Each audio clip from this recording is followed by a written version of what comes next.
All right, we are live. Welcome to another episode of Monday Night Live on 10 Horse Money YouTube channel. And I'm trying to stay awake. I'm burnt. Been out on the lake. That's all that fishing. Dude, something about the cold. I guess it's your body trying to stay warm. And it was windy today. I got cold. And my body was having problems. I had to break out the rain jacket, put that rain suit over you. I mean, I had a bunch of layers on. Are you trying to get us to feel bad for you because you went fishing today? No. I mean, it is Monday, and some of us had to go to work. I know. You're right. Thank you. I'm done. I'll bring you back to reality. I'm done. I just had a little 20-second rant, and I'm good. But I'm happy to be here. We didn't make it last week. Things were busy. You got the Cyber Monday blues last week, man. Dude, I worked till 8 o'clock or 8:15 last Monday, so there was no way I could be on here at 7:30. That's like a 13-hour day for you, isn't it? It was tough. Yeah, that was a big one. I've worked a lot of hours this last couple of weeks. It's that time of year, man. It is. See, I when I called you earlier today, I thought you were busy, like working hard today. I was working hard. I was making hard on me. It's reeling them in, man. It's been kind of easy. They've been stacked up out there, and it's just a matter of finding 50 of them instead of 20 of them. I'm gonna start fishing. You're fishing, I guess. Well, it's a special place. It's definitely it gets you spoiled real fast because I went 2 weeks ago, was it? Yeah. And we would pull up on a school, and if it didn't have 200 fish in the school, it was like, we'll just move on to the next one. Yeah, it's crazy. It gets really. I mean, we even joked because it was sad. Like, we're gonna pass up on this. I mean, I would be happy with 6 or 7 on some lakes that I found, and I'd catch big ones. We caught a few big ones. A lot of 14-inch, 15-inch fish, but every once in a while you catch a 3.5, maybe a 4-pounder. But you're also catching them in 30 foot of water too. Yeah, it's still deep. fun. So, yeah, it is. It's a good time. It'll definitely spoil you. I do like catching them deep. Yeah, if you made 2 or 3 casts and didn't get a bite, it was like, let's move on. Let's go somewhere else. Yeah. So, and of course, it wasn't like that today. So, but you still caught quite a few fish. Yeah, we still had a great day. No, I only caught 50. Just right. Yeah. You would take that day if you went fishing every day of your life. You would take today. Oh yeah, every day. Oh yeah. Especially this time of year. It seems like the colder it gets, the more chance you have of not catching very many fish at all. Right. There's some days where you're just trying to get a freaking bite. Well, but this time of year, you can also. It's a good time to catch some absolute giants. They're fat. They look like they're pre-spawn. Yeah. I mean, they are absolutely. We caught a couple of them that were 17 inches, and they were just swelled up. They were real wide, real tall. They looked like they were next to the grass.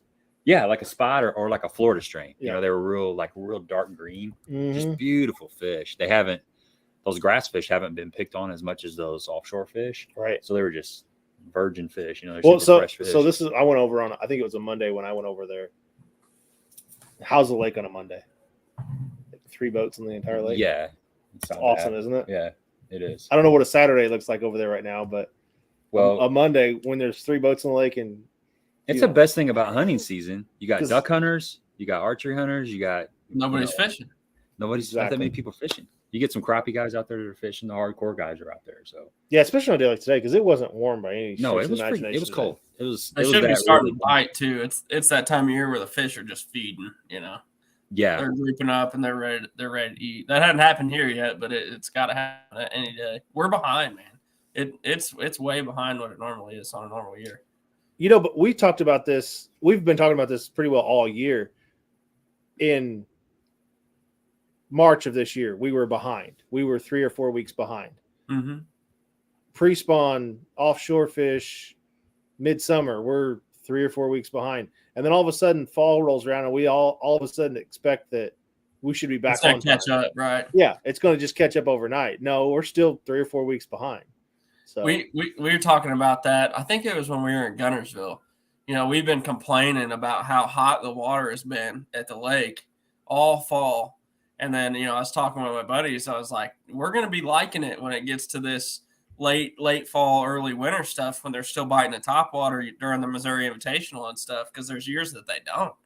So, we were saying it's going to hang on. It's going to hang in there. It's going to hang in there, and they're going to bite. They're going to bite. They're going to bite. Well, they really never bit that good, and now we want the water to be cold. And it's like, come on, baby, get cold, because it's just not got right yet. We need a week or 2 weeks of that real cold, consistent weather, which we started to have during the Missouri Invitational. It was like 20 degrees, 25 degrees all week long, freezing.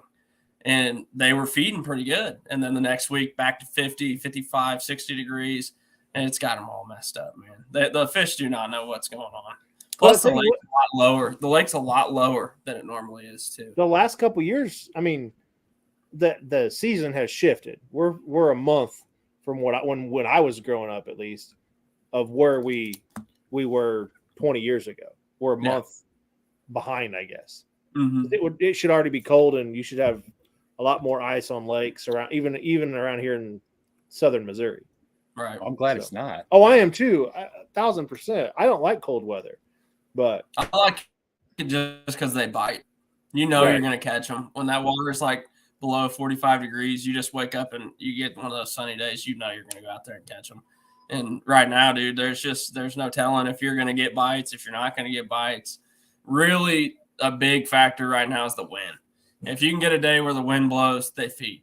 You get a day where the wind's inconsistent or it doesn't blow, you really don't know what's – I mean, you can still catch fish and you can still have a good day, but most of the good days are relying on the wind until that weather gets a little cooler.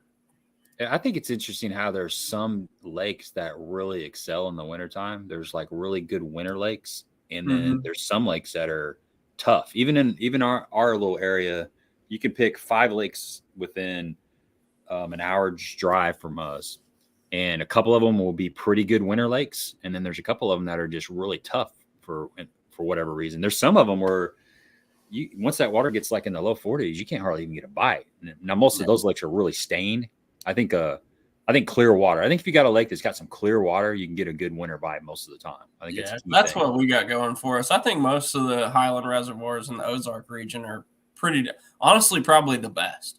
That is probably when our lakes shine the most, or when the fishing is the best as far as going out catching numbers and quality is through the winter months, January, February, March. I would say, here, Table Rock, Bull Shoals, all those type lakes. That's when they're really, really good because they tend to get clear and stable, and the fish group up, and it's pretty predictable. So that's my favorite time of fish. Favorite time of the year to fish for sure, hands down, is through the winter months. And most people think we're live scoping and catching them deep and that type of thing. And most of the time that is not true, man.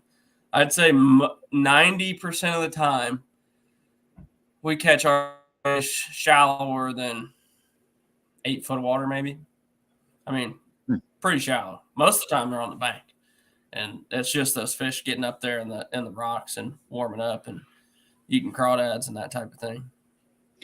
Yeah, I noticed a few times. I haven't fished down there a bunch in the winter, but I do remember being able to cast a jerkbait right up on the bank and jerking it out 2 or 3 or 4 times and getting a bite, in like 4 or 5 foot of water, something like that. Even when the water's 41 degrees. I guess those rocks just warm up just a little bit faster than everything else. But and if you got a piece of cover, wood, any hard cover laying there, it's going to make it even better. So yeah, they like that sun too. The sunny days are definitely the best, in my opinion. I think Norfolk definitely qualifies as the for Ozark. Sure. Yeah, it's a White River lake. Yeah, that's an Ozark lake for sure. We went first and only time I've ever been to Norfolk was last year for the BFL regional. It was not winter, but it was it was late October, and we were catching them deep, man. That's probably some of the deepest I've ever caught fish. I was drop shotting them, live scoping for forward-facing sonar, and excuse me. Most of those fish we were catching 45 to 55 foot of water, drop shotting. I still had Garmin's back then. I wasn't on the Lowrance deal yet, but that was fun. Super fun. No, not big ones, 15 inches and big spots, that type of thing, but man, that's a good time. If you want to go catch a bunch of fish, take a trip down there. Apparently the striper fishing's good too. I didn't get a chance to do that, but apparently it's pretty good. You've been doing a little bit of that around here, haven't you? Yeah, we got a striper population around here as well. Really? And Yeah, they get really active when that water gets in the 50s. They really start Big ones. Shallow. Yeah, there's some good ones. Well, so they stocked the lake that we're talking about, I guess 2 years ago with like 4 to 6 inchers. Well, nothing eats a 4 or 6 inch striper. Well, 4 or 6 or 4 to 6 pounds. Inch. That's where they stocked them with 4 to 6 inch stripers. Not much eats that because they're so spiny. But we had I guess last year and then this year they started to grow a little bit. But last year you'd catch a ton of them. The year prior you would catch anywhere between a 10 to 20 pounder almost regularly every trip I go over there to catch one. So yeah, there's some 20, 25 pounders swimming around in there for sure. I've never caught a big one at LOZ. I've seen a couple big ones. Brad caught a big one, and one of my other buddies, John, caught a big one a couple years ago. But last year I caught like 2 or 3 stripers, but they were like this big. I mean, right, not big, but still cool to see. I'd never caught a pure striper before, so yeah. These I guess the best ones that I've ever had were like 10 to 15, 16 pounders on top water. So, and they don't quit. They just keep coming. Yeah. That's awesome. I'd like to do that. I'd like to go striper fishing somewhere. I think I could have caught some frogfish today. What? I really think I could have caught a frogfish today. That's there was some the grass is dead, but I saw a couple fish blow up in the grass. Is it matted out or like... Yeah, it's still got some mats to it. It kind of gets that kind of brown color and it gets a little bit slimy. Is it hydrilla or what is it? It's coontail milfoil around here. Yeah. What we've got. But there were definitely a couple times where there were fish working right up against the grass line. But there was a couple times where something blew up in the grass. There's not too many times of the year that you get a jerkbait frog combo. Yeah, you can catch them 30 foot on a spoon and then a frog and a jerkbait. Awesome. I didn't have believe it or not, Sunday in that Oak Outdoors tournament, it didn't work out for me, but I saw hydrilla and milfoil at Lake the Ozarks, if you can believe that. Really? God's honest truth. Yep. God's honest truth. I don't think there's very much. It's only in a couple places, but 100% confirmed milfoil and hydrilla. That's encouraging. Well, don't say anything so they don't spray it. I don't think they're going to. Nobody knows it's there. I mean, people know, but it's definitely it's not holding any fish. We'll just say that. No, Andy, I haven't got that bus trip yet. I thought about that. So we had Hallman on here 2 weeks ago, and he was talking about we should get like a little tour bus together and have some of the people that watch the live stream and some of the viewers from the channel get on a big bus and drive to the classic. It sounds like a lot. It sounds like a lot of fun, and it would be a lot of fun. But trouble. exactly. And then just the organization of it would be it'd be a lot of work. It'd be a lot of fun, but it'd be a lot of work. We almost need to have like if everybody wants to do that, you almost need somebody to like, all right, you're our admin person where you're gonna make sure everybody's here at this time and nobody's gonna get left out. And they would be too much because two guys like us, we're gonna get distracted by something. There'll be a shiny object down the street and we'll go after that. Yeah, you wouldn't want to leave that up to me and my friends. We'll just say that. It's we'll get the most chaotic thing. When we go on the road, we've got a couple of buddies that travel with us that are older and fish as co-anglers, and they cook for us and have meals and that type of thing when we go out of town. And then where were we at? It was the BFL regional at Grand, and neither one of them were there. It was chaos. Nobody knew what we were eating for dinner. It was crazy. So definitely we fly the seat of our pants. That's for sure. I'll tell you what, after traveling for so long, you get used to like who you travel with. Gabe and I have traveled together for 4 or 5 years. We did that. Yeah. So we had a pretty good routine down. And then when we go to a regional and you throw a wrench in, like you didn't make a regional one year, I didn't make a regional one year. No, you don't know what to do. We don't know what to do. It's like, okay, whose car am I? I always took his car, and then we took my car, and your routine's messed up. Oh, Thankfully for us, all 4 of us are going to go on to the next level next year and fish together. So that should stay the same. The only problem is those 2 guys that dad us on the road, they're not going to be there. So we're going to have to do better. That's for sure. We're going to have to do some planning, meal planning, and be ready. You're going to have to do some adulting. Yeah. So some actually like not so much fishing and like actually paying attention to what's going on. Yeah, you get in a groove of somebody, and somebody does the lodging, they take care of the lodging. Somebody, plans out the meals and stuff. And when there's that void, you dependent on that person. It makes you appreciate that person. It is. That makes it so much easier. Just and it does. It makes you appreciate it when they're not there. It's like, man, what do we do? We need you there, man. Yeah. Well, you almost need to assign a job for everybody at every tournament, so you don't get that. We're definitely going to have to sit down and figure out what's going on with that type of thing and be a little more prepared. We can't be getting home at 7:00 every night and not knowing what we're going to eat. It's like, that's the biggest thing is the food, man. The food. Yeah. Well, heck, you got 2 months to put it all together. I know, but it is. I don't know if we're going to change our habits that quick. Week before you guys are supposed to leave, it's going to be who's got the house that we're going to be staying at? Yeah, did we get a place to stay?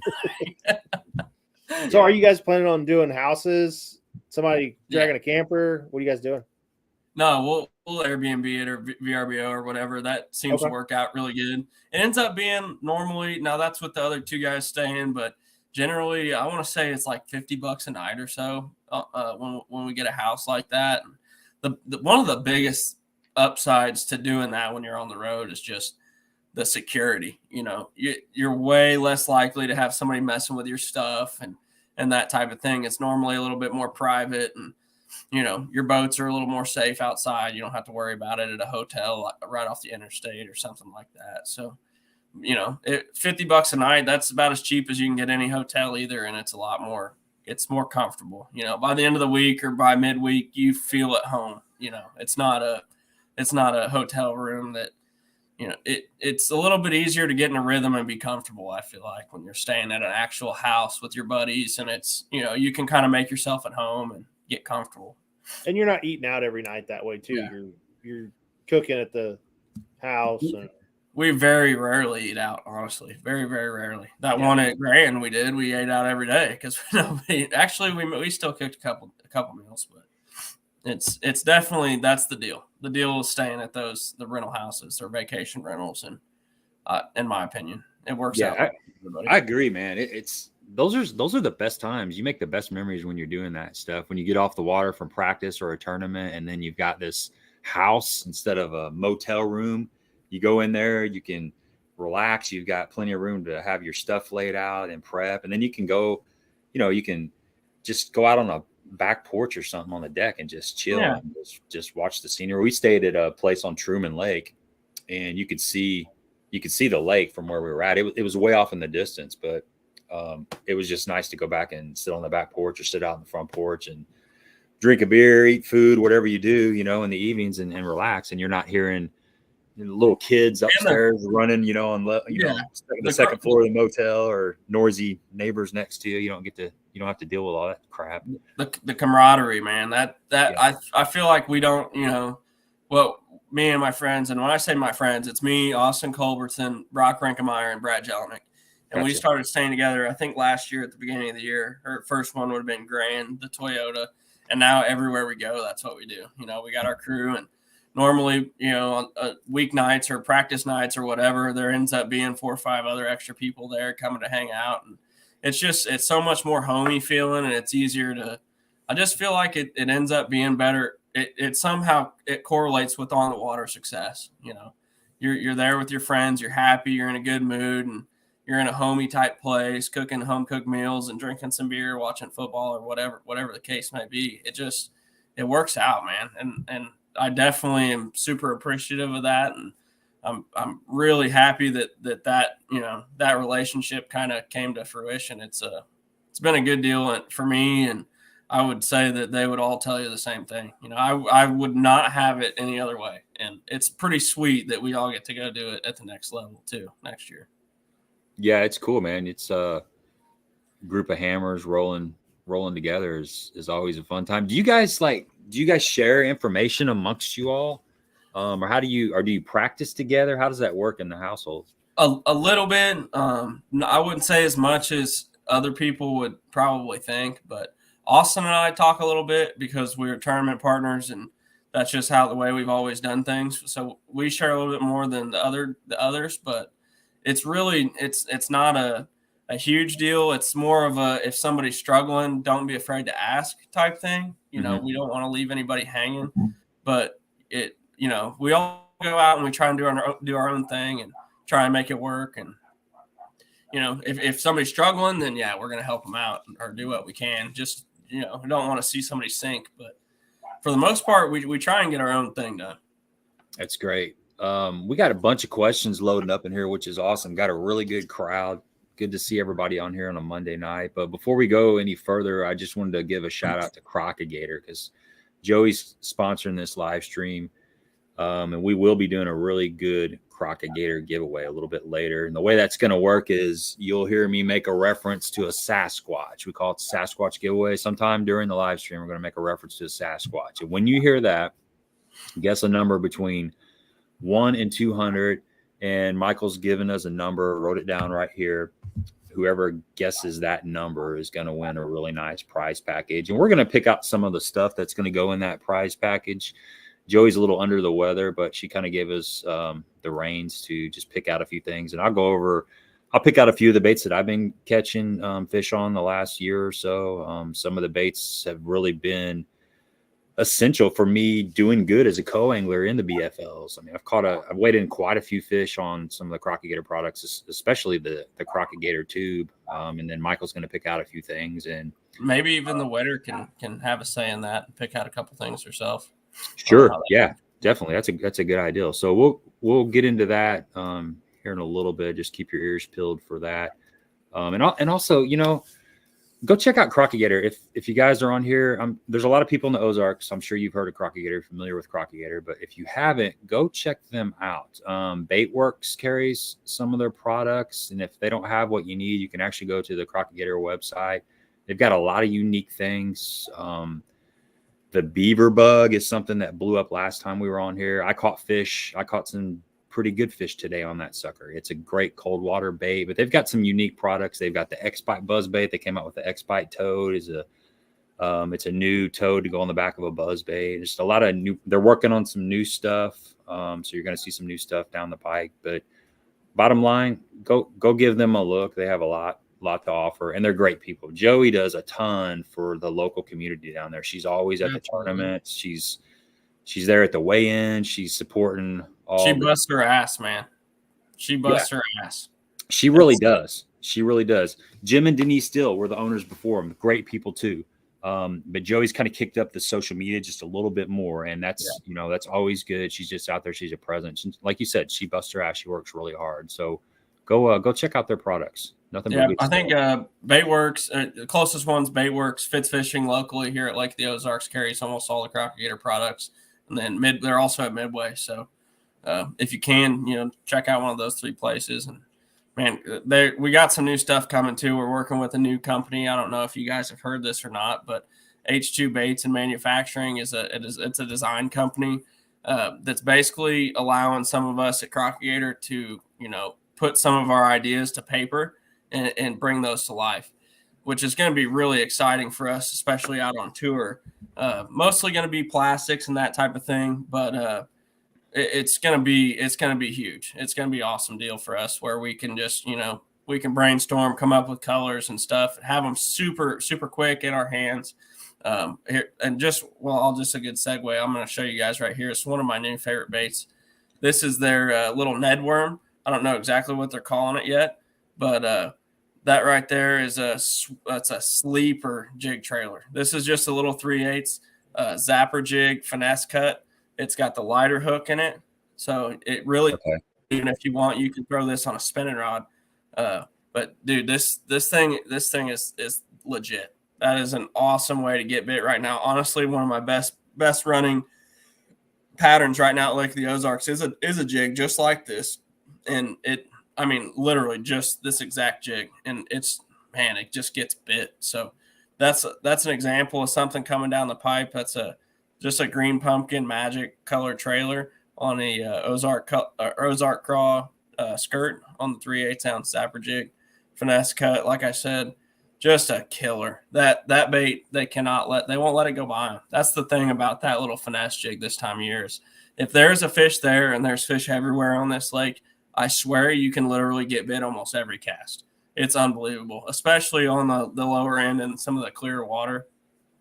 They bite it. That's all there is to it. They will not let that bait go by them. So if you're struggling to get bit, that's the one to go to. And lately I've been struggling a lot, if we're being honest, and I've been throwing a jig. And dude, I honestly haven't been a huge jig guy other than August to October. I don't throw it a whole lot except in the early spring or late spring, I guess we should say. But dude, I've been getting back to my roots. That's one of the first things I ever learned how to do was drag a jig around, and guess what? They still bite it. They still bite it. So did you cut that skirt yourself? That finesse cut? Yeah. Okay. Yeah. All you do is you just separate the two halves of the skirt like this, and once you let's see if I can get that bottom half of the collar held like this, and then turn it upside down. Let the rest of that skirt hang and just snip it off right here. And then you're going to get that nice flare on the jig just like that. That looks pretty sweet. Yeah, that looks good, man. You can see the colors there. That's magic crawl on the top. That's also got a little brown and then black neon, black and red. Super good color, super natural. Good all the time. My favorite color is really magic crawl most of the year, especially through the fall. Back into the creeks type deal. Everybody knows that's what happens at Lake of the Ozarks in the fall. But rest of the year, anytime you get any kind of stain, that Ozark craws, it's legit, man. That's a good color. And that finesse cuts, that's a sleeper too. The cool thing about Crock-O-Gator, as far as I know, they sell their jigs in a 2-pack. Is that right? I mean, most of them, except for like the reaction jigs and stuff like that, the great big heavy ones, the 3/4 and 1 ounce. But other than that, you can buy 1 pack of the jigs. It's going to have 2 in there, and you can leave one with a full skirt, and you can cut one with a finesse skirt, and then you've got, a jig to cover the finessey stuff, and then you've got a more of a full size jig if you want something that has a bigger profile, which is kind of cool. I like that idea a lot. Just cut them as you need them. Yep. And you can get away with cutting those things all the time. It's not a wintertime only thing. If you're not getting bit that much, or say you want the jig to fall a little faster, you can either cut it like that, and then here's another deal. When you're swim jig fishing, you do the opposite. So you leave the top long and you finesse cut the underneath side, and it cuts your skirt material in half.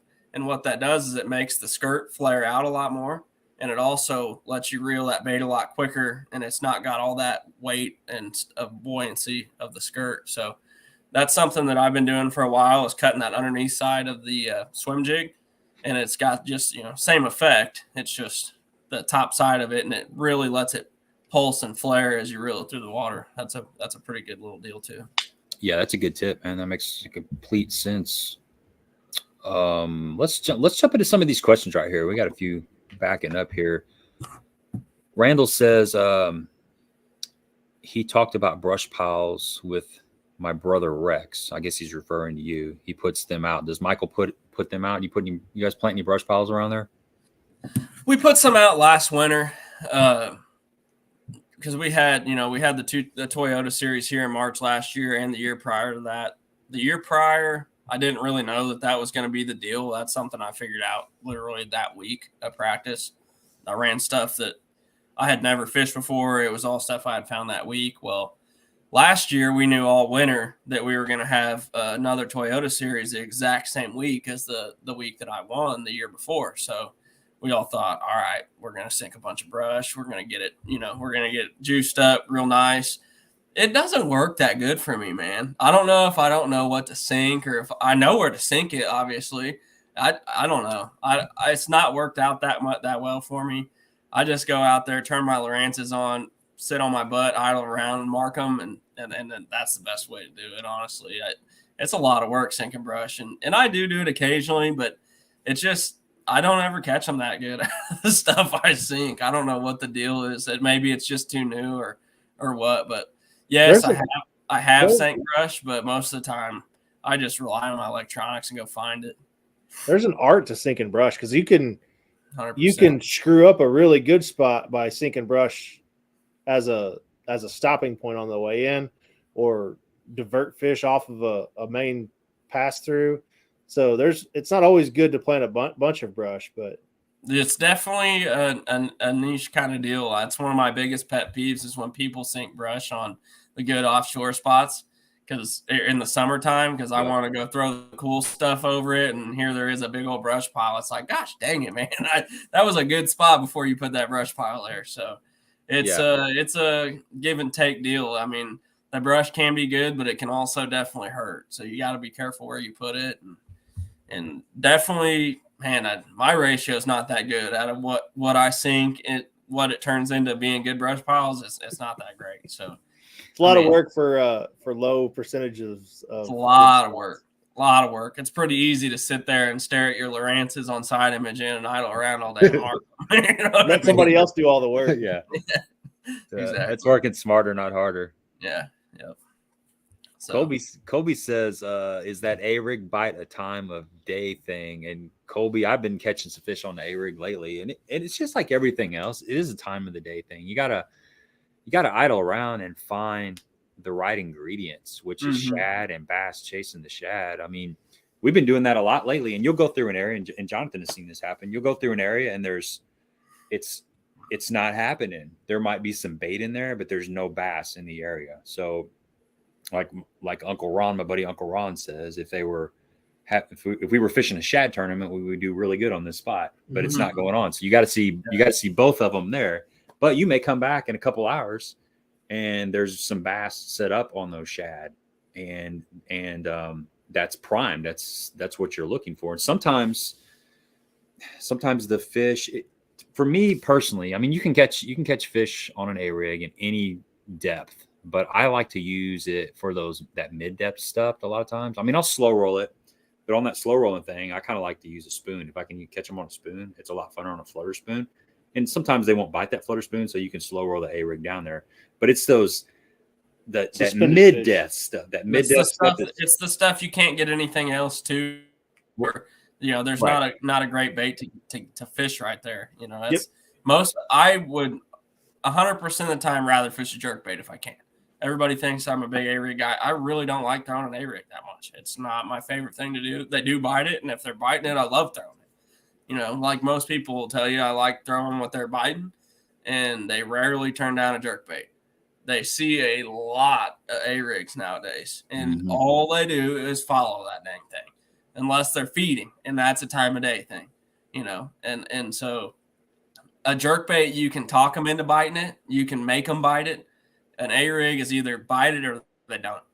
And they got to be feeding to bite it most of the time. But when you do have to turn to that, it's like what you're saying is when you get into that like 15 to 25 foot range, which is probably a little too shallow for a spoon, but it's a little bit too deep to get a jerkbait or anything else to them.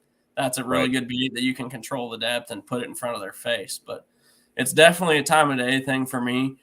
And one thing that I've gotten a lot better at as time goes on, but I'm probably still not as good as I can be, is when I set that trolling motor down and look at my active target, I can normally tell instantly if it's going to happen or not.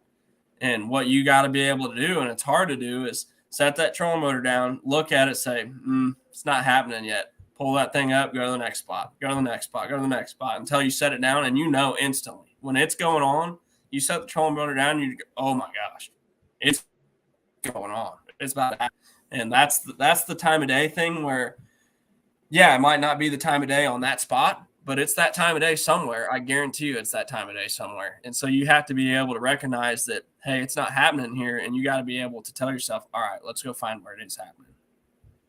Yeah, that right there is huge. I've been kind of talking about that in some of my recent videos about if you don't find the right ingredients, move on. Don't get stuck in one area if it's not going on. And that's what's so nice about forward-facing sonar is you can tell within a few casts if it's going to happen or not. You can tell not only can you tell how they're set up, but if they look like they're set up right and you make a few casts, you can kind of judge the mood of the fish. And you can tell. I mean, when we first got it, we're running Garmin stuff. But I've been fishing. My buddy Ron has Lowrance stuff. So whatever brand, it's the same concept. when we first started getting into this stuff, I'd spend a long time. I'd spend 30 minutes working on a little group of fish and still usually never get them to bite. Mm-hmm. But it seems like that first 4 or 5 casts will tell you if the fish are gonna react. I mean, so if it's not going on, like you said, move, man. Just keep covering spots until you find an area where the fish are feeding.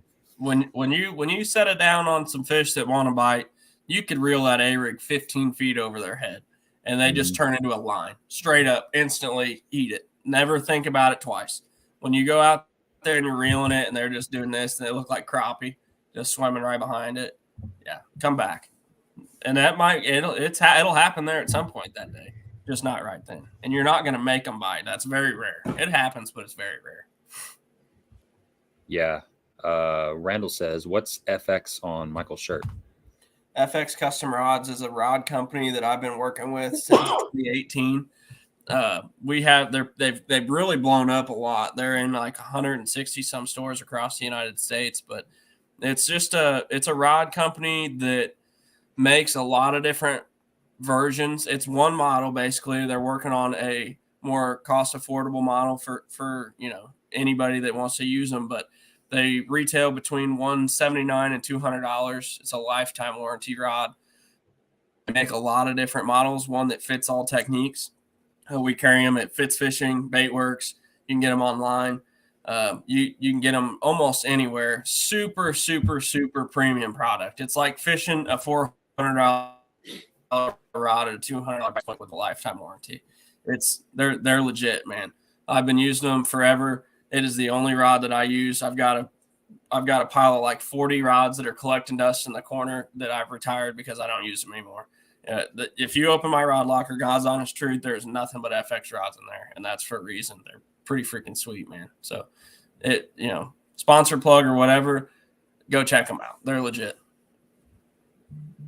Corey says the bite is fire up here, 4.5 hours north. Got to be getting pretty good there as well. We are flirting with ice already. He's been catching some crappie, man. I've been following him on Facebook. You can keep that ice though, bro. I don't want that. He got one of those big old stripers though the other day. Don't bring that ice down here, but when you start getting in that 30-degree range where it's getting close, that's when they're freaking biting, dude. That's when they're biting. So I'm sure they are. If you are about to get ice, I'm sure they are biting because we are not there yet. It is still 50, 52 degrees at Lake of the Ozarks, and they are not biting. Not biting. Right. It's pretty tough. Table rock's fishing good. That's from what I've heard and seen. And table rock's fishing pretty good. That deep bite. I'd like to go get me some of that. It's another one of those lakes, man, that it's just as good in the winter as any other time of the year, and maybe even better, more consistent. Definitely the best time of year to be at Table Rocks from now to March or April. Trying to catch up on some of these. Excuse me. Comments. Yeah. So let's dive in. Unless you got a comment. Yeah. Just go. You talk. I'm just gonna. Okay. Yeah. I was wanting to dive into your season on the Toyota Series. Angler of the Year in the Plains Division. Congratulations. Amazing.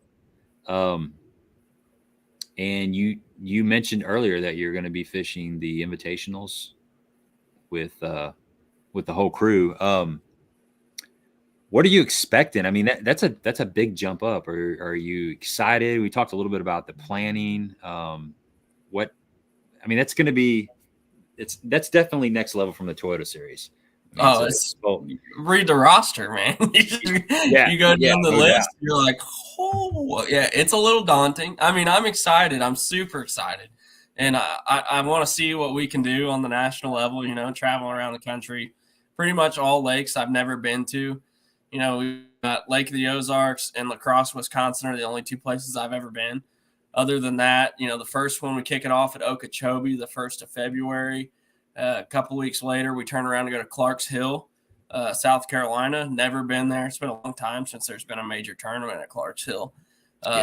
Then you follow Oklahoma right around the middle of April. So that should be flirting with the spawn tournament, I think. And then May 5th or 4th through the 6th, Lake of the Ozarks. should be wide open spawn.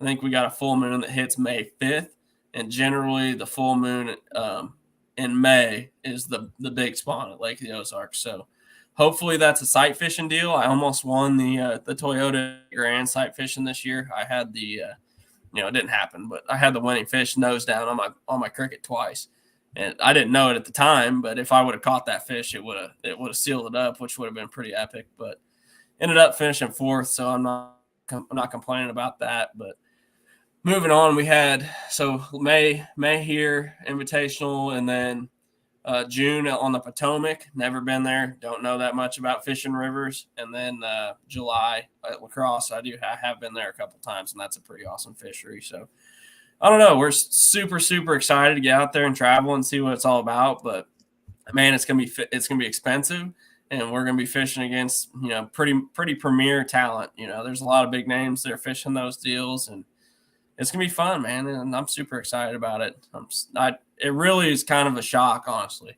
I've been fishing. I fished two seasons of full Toyotas, and before I did that, I would have never told you that was even possible. And then all of a sudden, it's like, hey, man, you qualified. You gonna go do it or what? You got to pay your deposits in 2 weeks. It's like, I guess, I have to. There's one here. What are we gonna do? We got no other option, Yeah, so. Yeah, and even when you get that invite and you talk about it and you commit and say yes, it still takes a while for it to sink in, as it gets closer. Pay that $6,000 deposit, it gets pretty real. Amen, brother. Amen. That's some real money. That's when you're like, okay, I guess we're doing it. There ain't no backing out now. Yeah. Have you had a lot of experience on grass lakes like Okeechobee? Not really. Honestly, the first grass lake that I've ever been to where it was legitimately a grass lake was Guntersville this year for the Toyota Championship. And we all rolled down there thinking, man, it's Guntersville. It's going to be a grass tournament. We got to go figure out how to catch them in the grass. And they went out there and caught them on forward-facing sonar. It's like, and skipping docks. It's like, are you kidding me, man? Yeah. That tells you right there, when you leave home, you try what you know how to do first. You try what you know how to do first before you go trying to learn another technique. But it was a good experience. And the way I looked at it heading into it was that's a tournament where we get to try and learn how to catch them in grass with no repercussion because it's a championship event. There's no points on the line, 0 or 0. And man, when I say that's a grass lake, that lake is full of grass. It is, historically it's always been hydrilla and milfoil at Guntersville. It is choked out with eelgrass. There's not a section of lake that does not have eelgrass growing at least 2 or 3 foot off the bottom. So it was a good experience. And man, it seems like about every other lake we're fishing next year other than here is a grass lake. So we're going to get thrown to the wolves. We're going to have to figure it out pretty quick. Yeah. You guys will figure it out. It's just, like you said, you got to fish your strengths in areas that you can fish your strengths first and go from there. Nice thing about some of the bigger tours is it seems like they kind of chase the spawn around, which makes it a little bit easier. They kind of put it on tee for you. It's not like you're out here in August or September trying to catch 10 to 12 pounds a day. It's like, all right, it's a full moon. It's March. They're going to be biting, so. How big is the field size in the invitationals? 150. Okay. And they changed it from a 4-day tournament to a 3-day tournament, top 50 cut after the second day. So it's not a top 10 cut. It's a top 50 cut. If you make the top 50, you get paid. So the deal's going to be making that top 50, and I think the checks are pretty similar until you get way up in the standings. But I got you. I like that. How do you feel about that? The 3-day versus the 4-day? I would like to have the 4-day tournament, honestly. And I think, most of us probably feel the same way. Is I trust myself to be consistent. I've never really been a huge bag type guy, but if you can go out, catch 12 to 15 pounds a day, you're going to do pretty good. And that's normally how it works. But I mean, shoot, the Toyotas have been 3-day events the last 2 years, and that's worked out pretty good. So I guess I shouldn't be too upset about it. There's no championship, right, in the invitationals? No, that's pretty unfortunate. But they changed it up to where there's some changes I didn't like, and there's some changes that I do like. It's definitely a clear-cut path now to make the BPT. So, top 8 guys in the points move on to the Bass Pro Tour, which I don't know. You know, it's definitely possible. And also, the winner of each event qualifies for Red Crest along with the Angler of the Year. So, you know, there's going to be opportunities to maybe move on to the next level, which would be just, I mean, it's unfathomable to me that may be possible.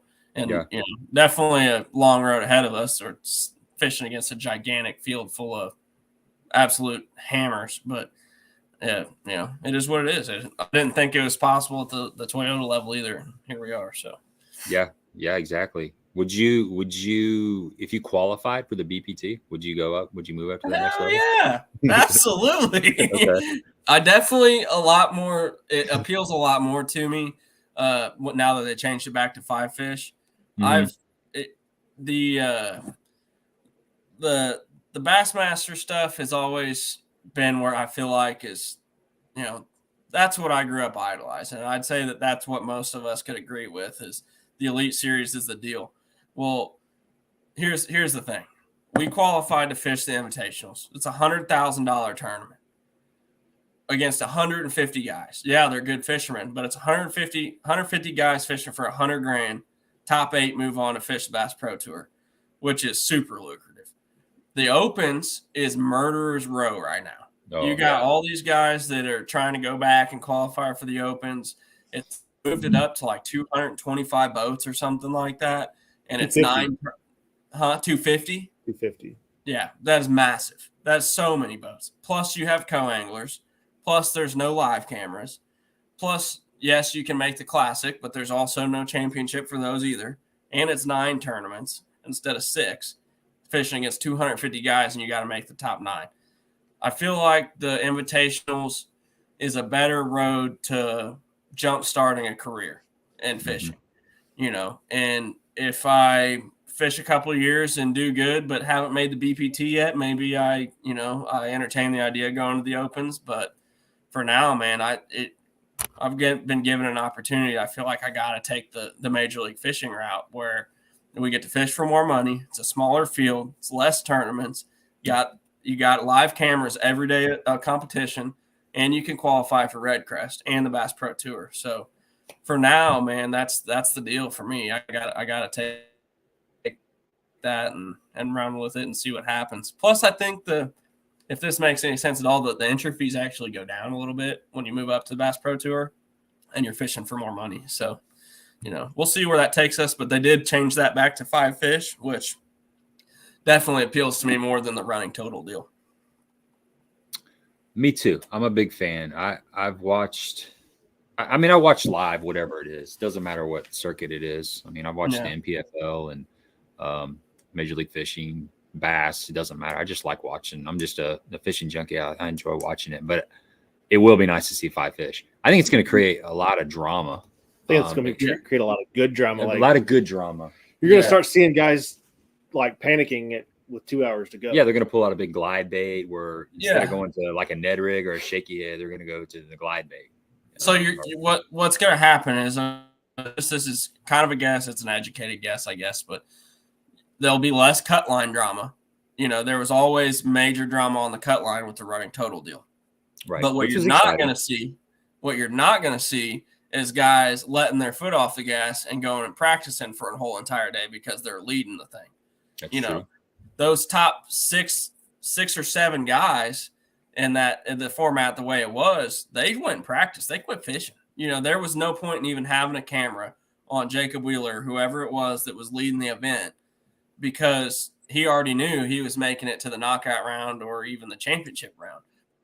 They're not going to have that luck. You don't get to take foot off the gas whenever you're fishing 5 fish unless you got 26 pounds, you know. But I definitely think that there'll be more drama throughout the whole day than there is with Major League Fishing. And the same thing with, like, you know, Championship Sunday when it was a running total. Half the time you'd have the guy was 25 pounds ahead of second place by 11 o'clock in the morning. It's like, all right, it's over. Know who's winning. And now you're going to watch all day. So I think it definitely is there's guys that are happy about it, guys that aren't. But for me, it's more appealing. It's more appealing for me, for sure. Yeah, I mean, you mentioned that cut line drama. That was one thing that I got hung up on. It's like, I don't care about the guy that's in 25th whatever the cut line was. Mm-hmm. I care about the guy that's leading the tournament. I want to see him go smash them, not let off the gas just to get to the next day and then or go practice in or whatever. Exactly. And I know it's not all about the little fish, and it's still difficult to catch, 20 fish that are 2 pound plus. Yeah. But I think most of the time the guys that win those tournaments, if you were to look at most of the time, their 5 best fish are heavier than most of the other guys' 5 best fish. Right. But I'll agree with you on that one. But what can we all relate to as fishermen in 2022? And that's a 5 bass limit. Yeah. It's hard. I know what 20 pounds looks like. I don't know what 75 pounds looks like. Right. Right. And those big bags get lost in the mix of all the other fish. 100%. I mean, your best 5 may go, you might catch 26 pounds for 5 in smallmouth, but only have 32 pounds for the tournament, and somebody that has 106 pounds worth of 2 pound fish. I know. Here you go. Who was the guy that caught the big smallmouth this year? Like a one big fish? Yeah, that was like a 6 or 7 pound I can't remember smallmouth. who it was. I don't know. Was it Dakota Eber? I think so.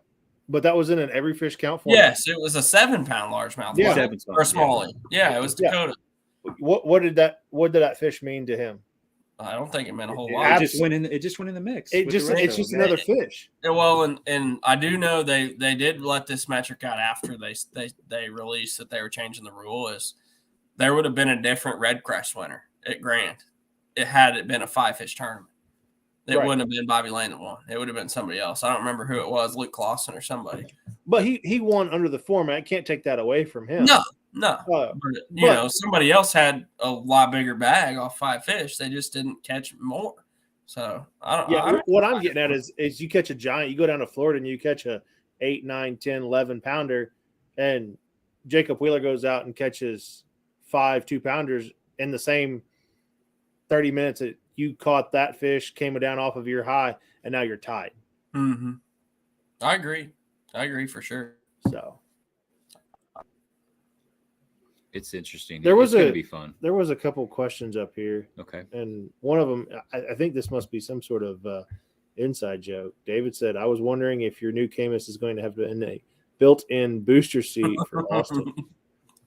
David is one of the dads that babies us on the road. He makes sure we're not doing dumb stuff. So that's one of our road dads. And shout out to David for keeping the boys in line. The inside joke there is everybody makes fun of Austin for being small. The funny thing is Austin and I are exactly the same height. I'm just a lot more fat than he is, if you will. So he gets the brunt of it for being skinny and short, but I'm just as short as he is. He takes it on the chin, though. He handles it well. A question here from BS Fishing. It says, where do bass go in the winter? My lake is creek fed and 6 foot deep max. Less than a foot visibility. Can't seem to catch them since October. Okay, so if you got a creek fed lake, I'm assuming then it's probably going to have some bends and a channel running through it. I'm gonna fish those channel bends for sure. That's gonna be the first place I go. Is anywhere where the bank is the steepest, even though it may only be 6 foot deep. Wherever that bank is the steepest, that's the first place I want to look. And to elaborate on that, I'm gonna go to the edges of where it's the steepest. So anywhere where that channel where it's flat and goes to steeper, that's where I'm going to start. And if it's super dirty like that, you may have trouble getting bit on a jerkbait. Colorado blade spinnerbait is something that they will bite, along with, the shaker head and the swamp bug, or the finesse cut jig, something like that. Really milk that thing through those areas and work it slow. Wood's definitely going to help you too if you got anywhere there's got laydowns or something like that. But the steeper banks is definitely what I would target there. Yeah, and there's some of those lakes, like we mentioned earlier, are just really, really tough. It's going to be a total timing thing. In the winter, when that water gets cold, the fish may only feed. They may have a really short feeding window. It may be in the morning. I mean, typically it's the same times. There'll be a morning and an afternoon bite, but it may be a short window. So it can only be 20 or 30 minutes, and you just have to maybe keep coming back to one of those spots. If it you know, like I said, it's got the recipe for what you're looking for. It's got sun on it. It goes from flat to steep, maybe got a little bit of structure. If it's got all the right things, keep checking it, you know, throughout the day. Maybe come back 5 or 6 times and really milk those areas, and they're going to feed at some point. Couple jig questions. So what color do you like best in the winter? And then how devious is that trailer? What pound line for that jig? He's talking about that finesse zapper jig with. Yeah. So I'm probably going to go with the line. I'm going to go like 10 or 12. I'm not going to throw it on big, heavy line. I'm going to throw it on light line. And it doesn't take a whole lot to move this thing. It does a lot on its own. It's got this bulbous tail there. You can see it's not hollow. It's solid, but it definitely, it doesn't take a lot to move it. And it kind of wags almost like a swim bait would. It's got a nice subtle wag to it. It's kind of like the swamp bug technique where, and Jim taught me this, where you just kind of shake the slack. You're not really popping the bait at all. You're more shaking the slack in place, and that's going to let that tail just kick back there like that. 10 or 12 pound line on that dude. And then what was the other question? What's my jig color? Yeah, your favorite winter jig color. So I'm going to get to the supernatural stuff. Depending on what your watercolor is. If you've got dirty water less than 3 foot of visibility or so, probably going to go with your black and blues or blacks in the morning. And then once the sun gets up, maybe go more to like a brown and black or something like that. But here we're dealing with mostly pretty clear water. This Ozark craw, which is a combination of brown, black, and magic craw, which is my favorite. That's a super good one because it blends. It's a real natural color. And then also like a Cumberland craw type color where it's got a little bit of orange. If it's super clear, any of that real natural stuff is what I'm going to go with. I do like to have orange in my baits throughout the winter. And also that magic craw is pretty deadly too. But I don't like, in the fall when I'm imitating bluegill with my jig, I go straight magic craw. I mean, magic craw is basically green pumpkin with a blue, like a silvery blue sheen. In the fall, I'm mimicking bluegill most of the time, and I'll run a magic craw trailer with a magic craw jig. In the wintertime, I'll still go with that brown or green jig and then maybe a magic craw trailer or just a few strands of magic craw because you're going more for the bluegill look. That magic craw color just gives you more of a little bit of a reflective deal in the sun. So sticking with natural stuff, green pumpkins, browns, a little bit of orange. Even if it gets real cold, yellow, just a little bit of yellow with a brown jig is a pretty deadly little deal. Mm-hmm. Good stuff. Chris wants to know what's apart from Lake of the Ozarks, what's going to be your favorite stop? You already know I'm looking forward to coming up to La Crosse. Chris is a La Crosse guy. He was my co-angler up there a couple years ago in a BFL regional. I stunk it up pretty good. He kicked my butt out of the back of the boat. But I'm looking forward to La Crosse, man. I've never been there that time of year. I think I've been there in May and October, and it should be prime that time of year. So I'm looking forward to getting up there, frogging around a little bit, and seeing what we can get going.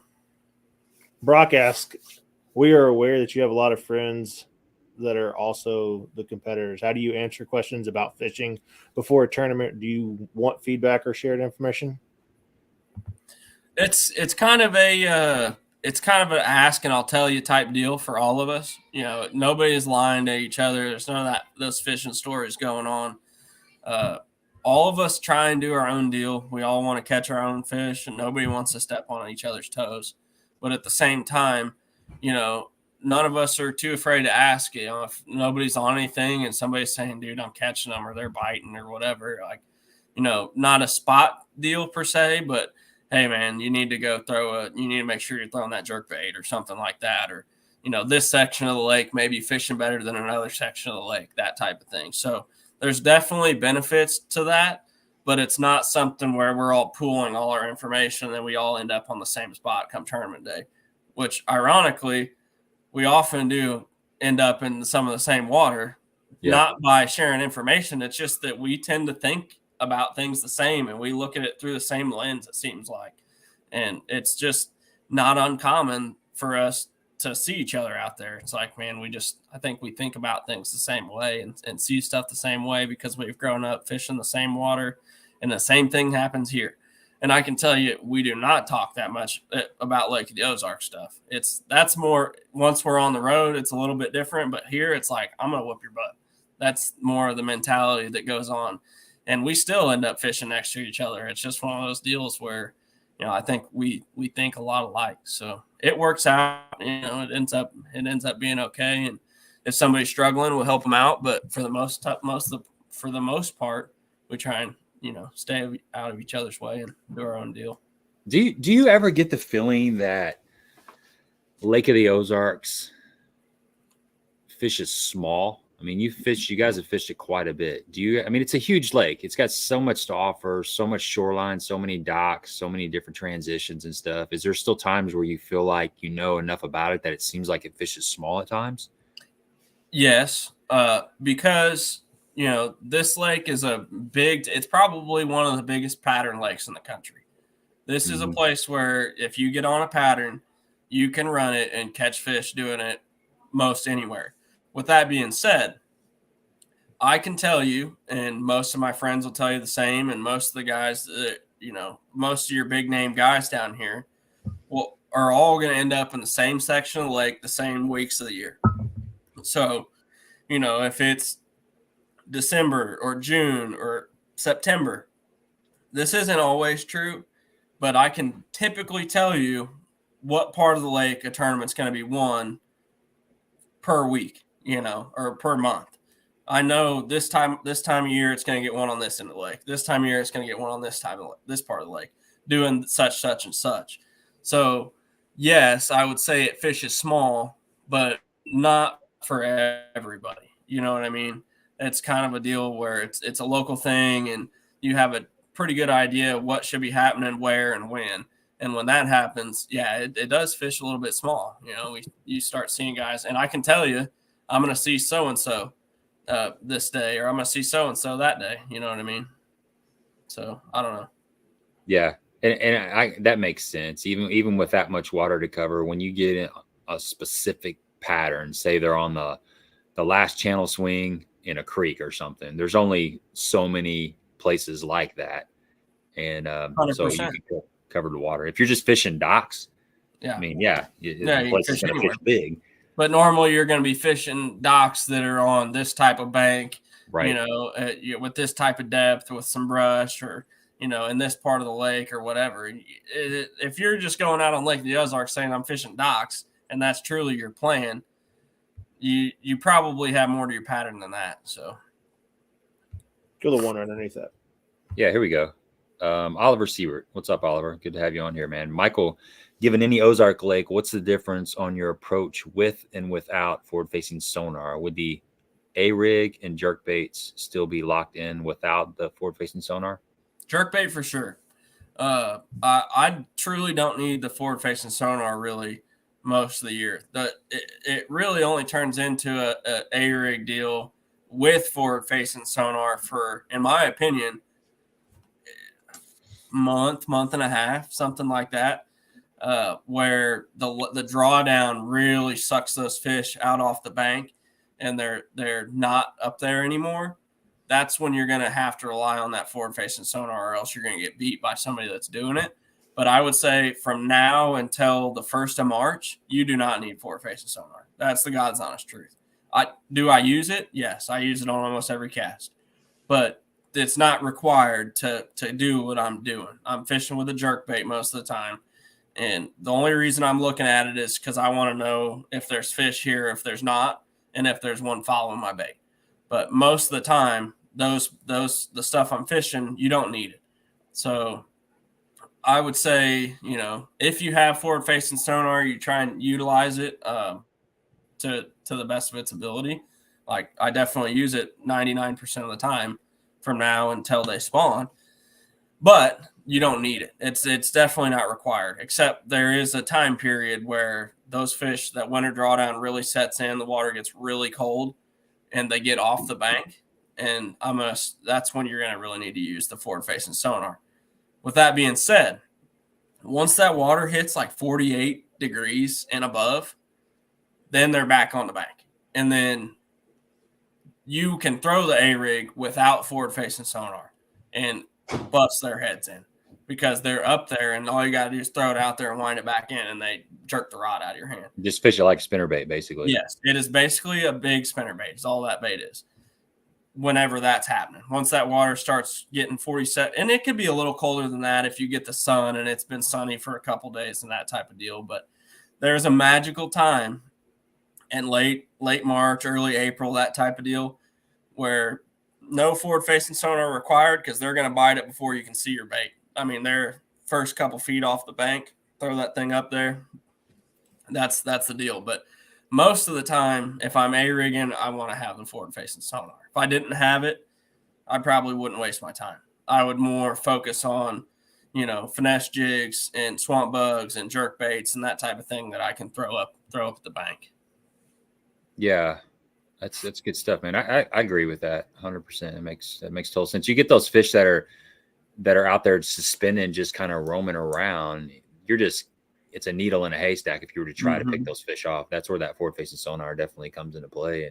And it's nice for brush pile fishing. It's pretty nice. I mean, You're not wasting much time, but I wouldn't try, honestly, anymore. I probably wouldn't even try and go out and do it if I didn't have it. Mm-hmm. You know what I mean? Just because everybody else, if everybody else is out there fishing brush with forward facing sonar, you're going to have not saying it won't happen, but you're going to have a tough time competing if they're biting in brush or offshore structure and guys are using that. I would go try and find a bite that's not.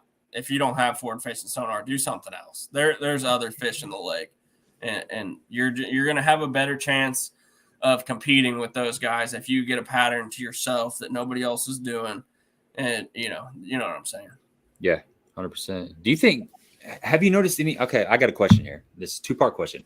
One is, do you think forward facing sonar is having a negative impact on the fisheries? Two, have you seen signs of fish being educated with the pinging and stuff or not the pinging, but whatever signal that is that it sends out and comes back to the transducer? So are the fish getting used to it yet? Are they getting wise to it? So part one, no, there's no way that I've seen, in my opinion, there's no chance that it's hurt the fisheries. The only thing that's happening with that is the window is open to catching fish that have never been caught in places that they're being caught now, like at Table Rock and stuff like that, where they're catching them in 80 feet of water in the middle of the lake under bait, which people have been doing that before forward facing sonar too. But I don't think that you're really seeing any type of negative impact on the quality of fishery because of forward facing sonar. With that said, they are 100% getting educated to feeling that thing shining on them. 100%. There's no question in my mind. Whenever you pan on those fish that have been getting hit with it every single day, multiple times a day, they do not like it. They're not going to bite. And I've started to try and do deals. Now, if you're fishing structure, you can't really do this, but I'll pull up and fish a spot without it on first and try and catch them and then turn it on if I have to, especially in the summertime and that type of deal. Not so much in the winter. I don't ever turn it off, but I definitely think they're starting to get shy to the forward facing sonar. And Austin and I were just having this conversation in the boat the other day. I mean, you got to think, for that to return so live and so fast, how fast is that thing bouncing off of them? I mean, they hunt with their lateral lines. They feel everything. You cannot tell me that they don't feel that thing bouncing off of them a million miles a second. Yeah, it's radar. Yeah. Basically like a radar detector. Yeah, they feel it. They definitely feel it. And you can see them. I mean, they'll swim out.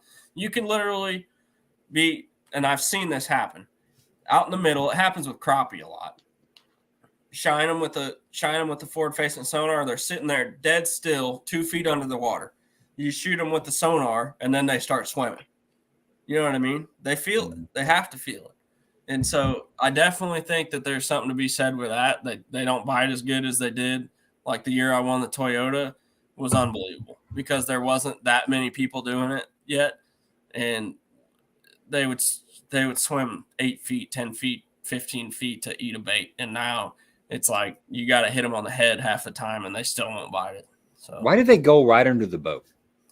I think they feel it. They have to. That drives me nuts, man. That happens so much. They go right under the boat and they sit right underneath the boat. Yeah, they follow They've been doing that for years, though, I'm sure. Yeah, I know. Sometimes they will. You're right. They've been doing it the whole time. We just didn't notice it. But in smallmouth downscan, I've seen that happen a lot before. Smallmouth are super notorious for that because they actually use the shade. You know, and if you think about it, if you're in clear water, like say you're fishing the lower end here or Table Rock or something like that, and you're out in the middle of a creek, and they follow your bait back to the boat, all of a sudden they're in the shade. It's like they're sitting under a dock. So I think that has something to do with it, as they feel that. See, I'm with the bank fishing, man. I use it to do that too. But it's I was out on the lake. It's been a couple weeks ago, but my buddy Ron was fishing. We were both fishing the same school of fish, and we were like 20 yards apart. And I scanned over, and right underneath his lower unit, there was a good wad of fish just sitting right underneath his lower unit. Of course, I couldn't fish them because they're on his boat, but I was sitting there panning his boat, and there was a nice school of bass underneath his boat. And I know, obviously, you catch one, you pull some of them in, but even if you don't catch one, it seems like they find their way to your boat. It's almost like they're getting a floating boat dock. I mean, it just really amazes me. It's crazy. It's like they just show up. They can tell there's a shade there, and they just come out of nowhere. Right. It's very interesting. I got a pretty funny story about the seeing fish. Last year we were fishing, I think it was OMTT in March, and this is bank fishing. Again, we're bank fishing with a jerkbait. It's an OA rig tournament. And I'm going, the wind is ripping down this bank. And I turn, Austin had thrown kind of behind the boat, or it was parallel or perpendicular with the boat. By the time the wind had blown us, it was behind the boat. And I turn and shine back, and I'm like, "Oh, dude, there's two big ones following your bait." And by that time, it was a little bit too late. They didn't bite it, and I threw that bait completely backwards like this behind the boat. I'm like, "Oh, I got one, dude! It's a giant, and it's just swimming down the bank with the wind blowing 1,000,000 miles an hour." I'm telling you, I threw this thing like 50, 60 feet behind the boat, up on the bank, 7-pounder. On a jerkbait. It was following his bait, and it didn't bite it, and I caught it behind him throwing backwards out the back of the boat. Pretty cool. That means you're living right, man, when that happens. Yeah. Yeah, that was pretty. Yeah, we had 24 and a quarter or something that day, no A-rig. Got fourth. 24 and a quarter. Fourth place. I had a 7-pounder, got fourth big bass. In an OA rig tournament. Oh, where was this? Here. Lake of the Ozarks. Are you serious? I swear. Holy cow. Yeah. I looked at him. We knew we had 24 pounds. I looked at him on the way in. I was like, dude, I don't think we got enough. I was telling him that, hoping that I was wrong. And I got in and I called Brad. I'm like, dude, we got him. He's like, well, you better really have him because they smashed him today. And they did. Fourth place. That's always my concern when I do catch a decent bag of fish.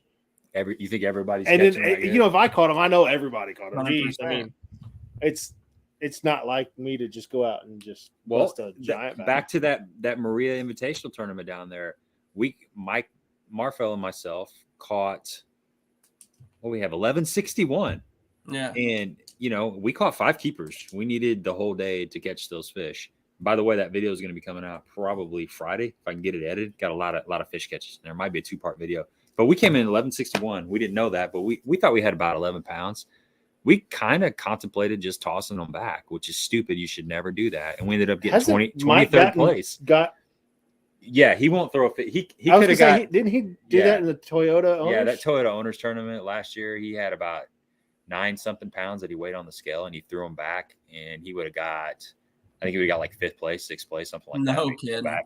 Yeah. Dang. So weigh them in, because I guess what I'm getting at is weigh them in if you got even a halfway decent bag, because you never know. Sometimes it's just really, really tough. One of the first lessons I ever learned, and it just seems to be reiterated all the time on this lake in particular, is when I first started fishing tournaments, I'd get out there and I'd be like, man, it's super tough. It's super tough. And like, baits are going to be bad. It's super tough out here. Then you go in and there's 3 20-pound bags. It's like, all right, you know? Yeah. And so I've learned that you can't ever say it's tough on this lake. You can't ever say, if I'm out there and I'm struggling, somebody's catching them. It's like, it's not that tough, I promise. Well, with that though, I mean, it's tough. It may be tough for everybody, but you know what? At the end of the day, somebody's going to win. Yeah, somebody's got to. Exactly. Somebody's going to take home a check that day that says first place on the bottom of it. So. But recently, it really has been tough. You know, you're like, man, it's fishing pretty bad out here today. And you go in and it's like, okay, it really did actually fish pretty bad. So this is Hold Tony's on. question. Shout out to Joey. She's in the house. She must be either up from her slumber or. Yep. Good to see you on here, Joey. Hope you're feeling better. Hope you got a little nap. That's the boys there. Yeah. That's the crew, man. Is the number of large bass seems to be down the past year on the Lake of the Ozarks. What do you think about the condition of Lake of the Ozarks? Oh, it's alive and well, man. Like I said, we got 4th with 24 pounds last year. It's there. I just think that there's lots of times that the mature fish aren't really feeding and they're just out in the middle of the lake. But honestly, what I've learned and with forward facing sonar is those fish can hide from that thing, man. When they're not active and they're dormant, they get down there on the bottom and they sit belly down on the bottom, completely still, like fish do under ice. And you'll scan a bank thinking that there's nothing there, and then all of a sudden you get one to come up, or you catch one and there's 15. You know, they're there, they're just not feeding. And I think that's what's going on right now. Is it's probably a super small feed window for those mature fish. And if you've been here the last month or so, you can cruise up and down the banks. It's finally gone away. But every fall when that water starts getting in the 50s, there's these huge schools of, well, I say huge schools. It'll be like schools of 15 to 50 shad that are 12 to 15 inches long. Yep. And we saw them the other day. Everywhere. You can go on a bluff end. You can go on a main lake point. You can go in the back of a creek, on a channel bend. Anywhere you go, if there's big rock around, and even on the pea gravel, they're up there eating that. And it's just, how can you expect a 5 to 7 pound fish want to eat your bait whenever they can pin those giant shad up there on the bank and make one meal and not eat again for a week or 2 weeks, or God knows how long it is that they can go without eating when they eat one of those? You know, they're there, they're just not feeding. And there's only certain times a year and certain water temperatures that those fish are vulnerable, in my opinion. I think the fishery is as good as it's ever been. In the last 20 years. I would agree. We saw a group of those shad, several groups of those shad, just like you were talking about a couple of weeks ago. I was looking up shallow and I saw these little like fins. Looks like leaves. Yeah, exactly. That's exactly what it looks like. Just a little bit of a disturbance on the water, and you start looking, and there's a whole like maybe 10 foot of these little things going like this, just barely above the water. And, and you get up there, and it's shad that look like they're 2 foot long. Yep, they're huge. They look like tilapia. It's crazy. Or skipjack. I mean, not tilapia. Yeah, we saw a koi too. We thought Really? it was an albino catfish from a distance, and it was underneath the. Kind of on the backside of some docks. Yeah. We got closer, and Mike said, "Look at that albino catfish over there." And we got closer. I'm like, "That's a koi. That's a goldfish." And it was a big old koi, and it was right in a group of about 20 other carp, or they might have been really big. I don't know if they were big gizzard shad or. Were you around the bar? No, because dude, you get around any of those bars or restaurants and everybody throws their food in out off the balcony and stuff, and there'll be hundreds of carp that are huge. A lot of times they get in huge schools anyway. Half the time, and Truman Lake taught me this, those carp, they look like bass on the forward facing sonar. You get in a tree and it's just loaded with carp. We got to run and joke in the house that, you know, they're in the carp. You catch them in the carp because you'll just see them, and it looks like the brush pile that, you know, the best brush pile you've ever dreamt up, and it's just way too good to be true, full of carp. Yeah, man, I know that's one of the fun things about having that forward facing sonar is trying to figure out what the heck is down there, and you see all kinds of crap. Especially when you get in a lake like Truman that's got a lot of rough fish. Yeah. When you get like around here, a lot of these smaller lakes, they're not river run. There's only a few different species. You're not seeing gar, you're not seeing drum. We've got carp and stuff like that, but you get in a system that has, 30 different species. Yeah, buffalo, carp, all kinds of stuff. You don't know what the heck's going by. I mean, I've seen some huge stripers swim by. That's actually musky. I was thinking of Kincaid is a local lake. There's some world-class musky fish in there, musky fishing going on there. And every once in a while you'll see like a 48-inch fish swim by. Like the spoon. You see spoonbill like the Ozarks. Yeah. Isn't it crazy how on forward-facing sonar the fish look so much different than bass? Right.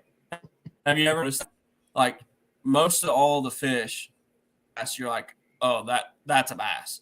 And you'll see other fish, the carp or whatever. You're like, I don't know. The only fish in the lake, in my opinion, that really, really looks like bass is big crappie.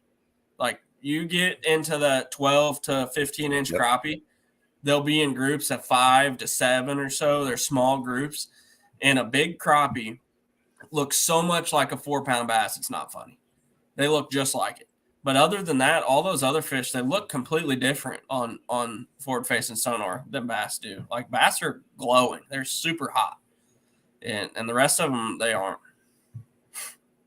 But yeah, that's true. And if you see one that's like looks like a snake, it's definitely not a bass. It's I got some insider info that the Ned worm's going to be available on Crock-O-Gator's website tomorrow. So sweet. Really? Yep. That's that'll be a new bait for them. And like I said, the H2 bait design and manufacturing, we're going to have a lot more cool stuff coming down the pipe. So you'll have to be on the lookout for that. But yeah, this is going to be available on the Crock-O-Gator website tomorrow. And not only is it a good finesse jig trailer, it's also an awesome Ned rig bait. That's what it was made to do. Check those out if you want to get your hands on them. They'll probably be limited quantities for a little while. So if you want to check those out, I'd recommend jumping on there pretty quick and snatching some up while you can. They'll be back, but I'm sure that there's a limited supply for now. That's one of the nice things about Jason and H2 is he's super fast, man. We get an idea or whatever, and he can have us baits in a couple of days in our hand, which is pretty dang impressive. He's fairly local, and he does awesome work. Yeah. Yeah, you can't do that with a huge manufacturing company. That's what's nice to have somebody that's local and you can just call and shoot ideas. So excited. I got some cool ideas that I think we're gonna bring to life, and hopefully we're gonna have something neat for that Lake of the Ozarks Invitational. That's the plan. So speaking of tournaments, what other tournaments are you fishing next year besides the Invitationals? Just for now, I'm fishing those in the 3 Toyota series. So the Toyota schedule is definitely a lot tougher for everybody. I would say it's going to be a little less predictable. But the reason we're going to fish those, and I think all 4 of us are going to try and do it if we can. But that's our way of having a championship, man. It's still a long road. You gotta finish in the top 25 in points to make the championship in that deal. But the Toyota championship is $200,000, $235,000, and it's at Table Rock next year. So we get one in the backyard in November. So we're gonna go. I think the Plains Division Toyota starts at Grand in March. Hopefully it stays fairly clear because it's going to fish a lot like it does here in March. But they took the one from March here and moved it to Grand, and then there's an April tournament at Kentucky Lake of all places. So I've been here in Kentucky. He's making a little bit of a comeback. I haven't been there in a few years. There you go. He's asking about go to at Kentucky. Yep. I heard it's making a comeback. We're going in April. So maybe the fish are going to be up there spawning. Maybe it'll be in the bushes. That would be pretty sweet. If we could have a bush flipping deal, that would be right down the plate there. So that would be awesome. I don't have super high hopes for Kentucky Lake just because I haven't been there in the spring. I've only been there in the spring once, and that was back. I didn't know what I was doing, but. Been there in the fall last, it's been a little while, but they used to have all the BFL I might jump in that Kentucky Lake in the fall for our division. in the thinking Toyota? about jumping in that one just as. Do you get to fish Kentucky? Because it's I'll be as on a coast side. It's only 2 hours from my house. Where are they taking out of? Do you know? Okay. I don't know. Probably Paris. Yeah. Is it taking out It's Paris? out Do of you the know? Moors. I think it's out of the Moors. Okay. Really? Yeah. I'm not sure, but I think that's where it was at. Well, no, it's out of Calvert City, wherever that is. That it's not Paris. Which one is that? That's the dam. That's the dam. That's the dam. Okay. Yeah, Moors is a little bit smaller. The dam's got a lot more parking. Moors could probably hold it, but it's tight. It's going to be really tight, and it's going to be a cluster in the morning. Yeah, the last two BFL regionals were out of the Moors, and it was kind of a cluster. Because if it rains, then you parking in the wet field in the mud. It's just a nightmare. So we got that one, and then it's in the. I'm telling you, dude, this lake's getting blistered next fall. It's this time next year, maybe a little earlier than this. It's going to be the toughest this lake's probably ever fished, because you have the BFL Super, then you have the Toyota Series, then the next weekend's the Bass Open, and then after that is a BFL Regional, plus probably a college tournament. So there's some big tournaments coming this way in the fall next year at Lake of the Ozarks. So the 3 Toyotas goes Grand, Kentucky, Lake of the Ozarks, and then the championship is at Table Rock in November. Hopefully we can qualify for that one, and that way we have a chance to fish for big money in a championship type event. But like going back to your question, that's pretty much all I got on the plate, other than like the Missouri Invitational. Maybe if I'm home for the weekend or whatever. I wish that it kind of sucks. It's the only year that I have, since I started fishing BFLs, there's never been a regional here. I've always wanted to fish out of division and try and fish a BFL here in the fall, regional, to try and make the All-American. Well, next year that you have that opportunity, I think you can fish the Arky or the Okie division, which, you would allow you to fish the championship on Lake of the Ozarks. But no, I'm probably only going to fish, maybe a BFL here or there, but it's not a super good schedule for me anyway. It's like 3 or 4. I think it's 3 at Table Rock, and I don't know. We'll see. But I want to take this coming year, and just focus on the Invitationals and the Toyotas, and see where that leads. Yeah, you don't want to get. Yeah, you got a full plate with what you got going this year. No doubt. Plus, I got 2 kids under 2. Man, that's a lot. That's a handful too. Man, yeah. You're lucky that it's been as quiet as it has throughout this whole thing. I heard a little chatter off in the distance earlier. I was pretty concerned about it. I'm not gonna lie. I would imagine they're both in bed by now. No, they had late naps. They actually woke up not too long before this started. But like me, we're the whole house is kind of under the weather right now, so their poor kids aren't feeling too good. But yeah, it can be challenging to find the quiet part of the house. Right. Hey, it doesn't get any better. I got 3 and 8, so it does not get any better. Hayes turns 5 months in a couple days, and Hadley turns 2 on December 31st. Okay. It's good stuff, though, man. We're busy. Really teaches you a lot about yourself.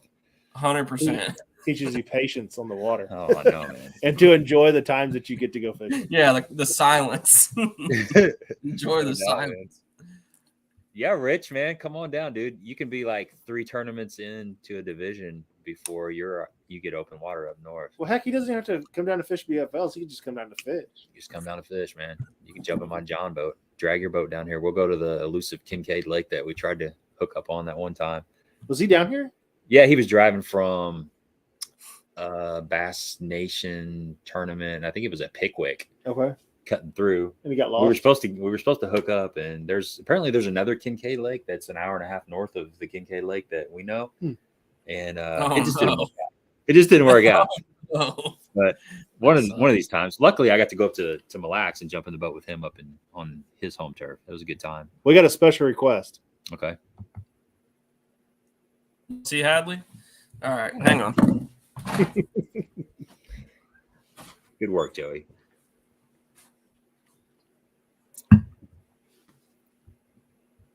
Great stream, man. We got a lot of good questions in here. I got a good crowd tonight. Ron just opens his door. I'm surprised. Look at that.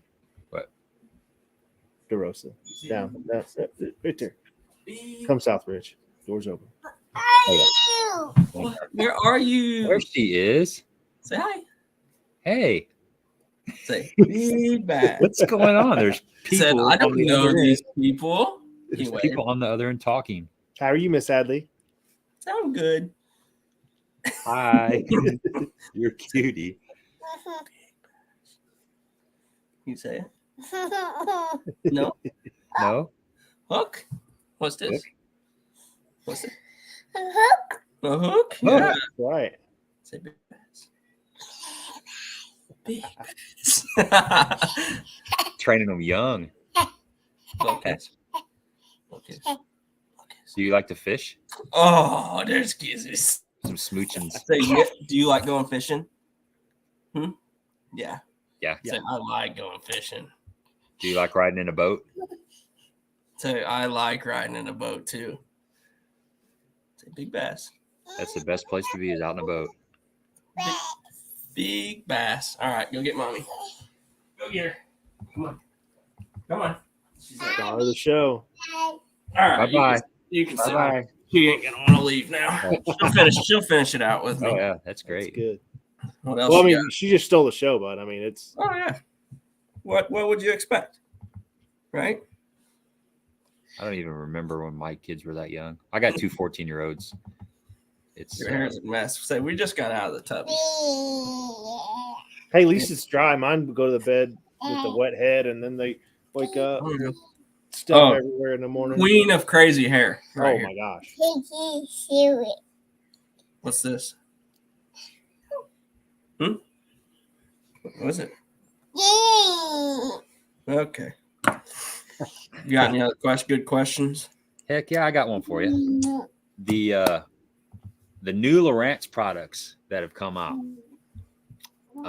Do you have any on your boat, or will you be? How soon will it be when you get that on your boat? I do not have it yet. I don't have it yet, but I'm excited to see what they got to offer. That's should be pretty cool. I really want to see if they can get what? Dude, you're distracting. Bye. Bye. She's like, I'm out. Go get mommy. Boring. Jada. Hang on. Oh, no worries. That's what it's all about, right there, guys. It's family. Family. It's real people doing real things. That's right. That's right. You didn't get to go at all this week, did you? No. I don't know when I'll go next.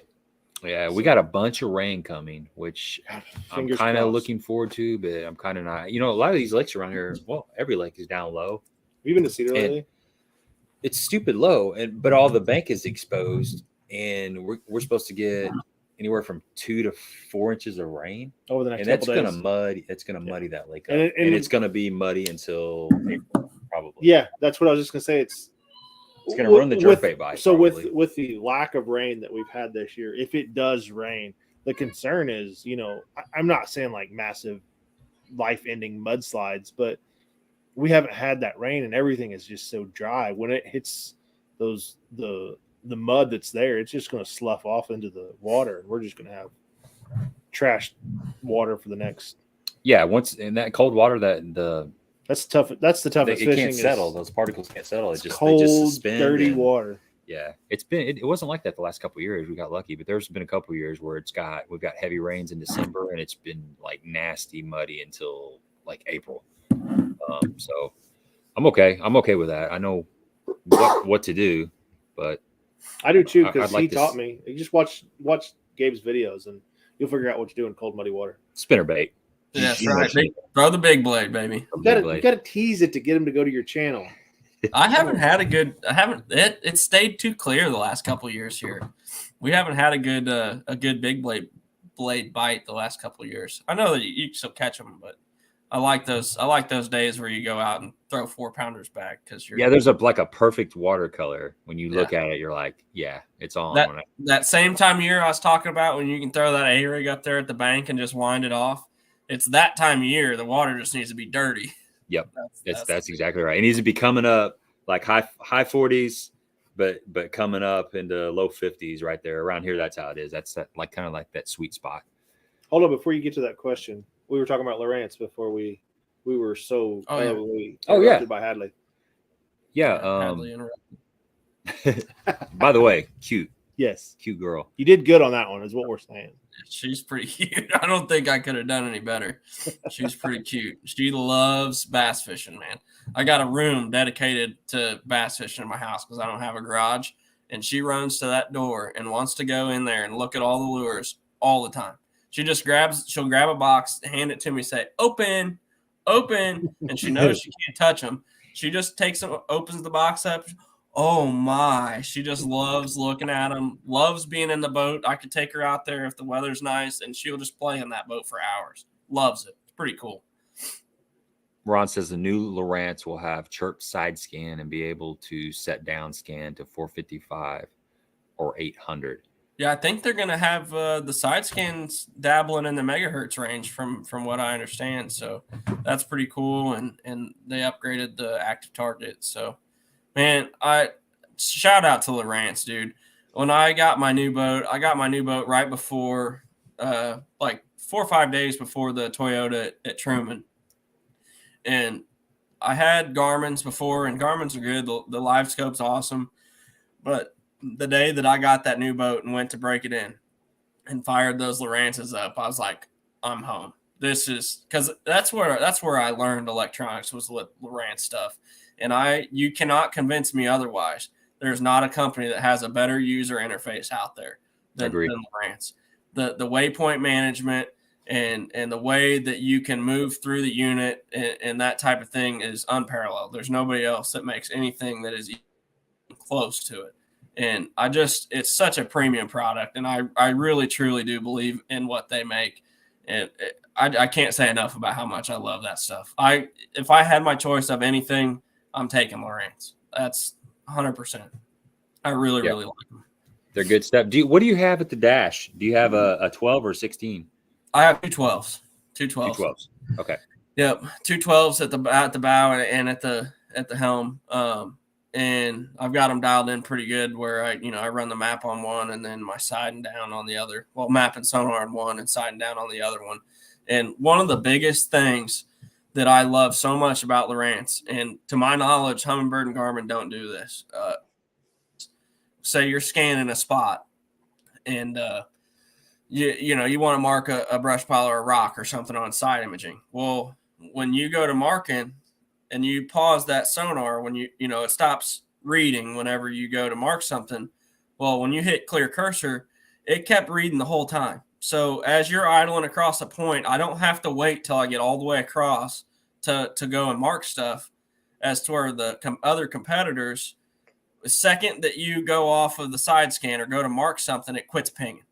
So from the time that you go to mark something to the time you come back, that's lost space. You have to idle over that spot again. And the Lowrance pings at all times. So that is huge for me because I can go across the point and I don't have to think about whatever. If I see something, I mark it, whatever, take my time. And that kind of segues me into another thing with the waypoints on the Lowrance is there's lots and lots of different options. So the competitors have other options for waypoints as far as icons go, but not quite the plethora of, there's a lot of options. And my favorite part about that is for every waypoint, and a lot of people might not know this, they may not utilize it. Every waypoint has like 8 different colors that you can use for each waypoint. I personally color code all my waypoints. So I know if I mark a brush pile and it's purple, then it's in 10 to 15 foot of water. If I mark a brush pile and it's red, then it's less than 10 foot of water. If I mark it and it's blue, it's 15 to 20 foot. So I know when I look at a waypoint in a creek that's 5 miles away, if it's a 10 foot brush pile. And likewise with structure, I've got a waypoint I use for structure. They also, I use the green waypoint icon for grass. So like when we were at Gunnersville, you can use, each waypoint has a green version. So like the generic dot on Lowrance, just the blue dot. What I use that for is that's an unconfirmed waypoint. So it's something that's different than everything else that's around it, but I'm not exactly sure what it is yet. Say it's 80 feet out on my side scan and it's just an abnormal. It's abnormal. I'll mark it with that blue waypoint, excuse me, and then idle directly over the top of it. And until I can confirm if it's brush or rock or structure or whatever, I leave it as that normal blue waypoint. Well, I can change the color of that too to correlate with the depth. And also, like at Gunnersville, I would change it to green if I thought it was a grass line or whatever. So I also have a waypoint for like a drop. So if I idle over a spot and it's got a channel or a ditch running through it, I'll mark each side of that ditch with a certain waypoint. And then that paints a picture on my map. So I can see, well, maybe on Navionics or CMAP or whatever it is, that ditch might not show that perfectly on the map, but once that waypoint transfers over to the map, I can tell exactly where that ditch is running. So it's super customizable waypoints on the Lowrance.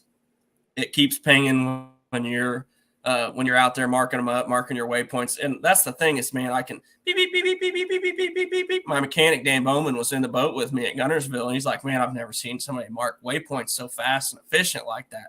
Because I'll drop, by the time we were there, I had 1,000 something waypoints already because I mark, and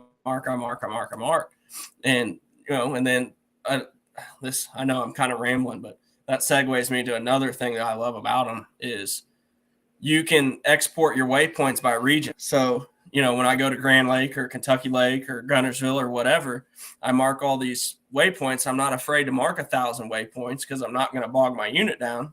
Because when you go to leave, you drag that box over the whole lake, export all your waypoints, put them on a card, label it. That's Kentucky Lake. So I'll have a 16 gigabyte card that I could have 5,000 waypoints on for Kentucky Lake, but I delete them when I leave. So they're on that card. Next time I go, I put that card in and boom, I got like a $20 box that I bought off Amazon. That's an SD card box. It holds like 50 SD cards. It's got a little cheat sheet, you label them and everything else. And just helps you stay organized, and that's a big thing for me. Instead of having 10,000 waypoints on 15 different lakes, and all of a sudden your unit's bogged down and crashing and all this stuff. And, plus they're all just a dot instead of knowing exactly what every single waypoint is. That just drives me nuts. So, that's one thing that I really, really love about that. Sets Lowrance apart from everybody else for me. You could say somebody else has a better image. I really probably don't believe you that much because if you have it set up right, the Lowrance reads with anybody. But the waypoints and all that thing, that's what does it. That sets it apart for sure. I say in 2022 they're all good, right? The three major ones are all good. It's just what you're used to, what your user interface is that you grew up using. I know I got a buddy that all he's ever had is Humminbird, and he hates Lowrance. Right. And they're all good. All I've ever had was Lowrance, and I absolutely love the Lowrance and cannot stand to go through pages upon pages with Humminbird. Yeah. So, just the screen switching on Humminbird versus Lowrance. It's just everything seems like a process to me. Right. Yeah, Lowrance is more efficient. I would agree with that. I run Lowrance as well, but I've had access to the other products. And it's a little, and I think it's more than just, it's not what I'm used to. It just seems like it's extra steps to get to. Because it's not yours. Because it's not mine. Yeah. Right.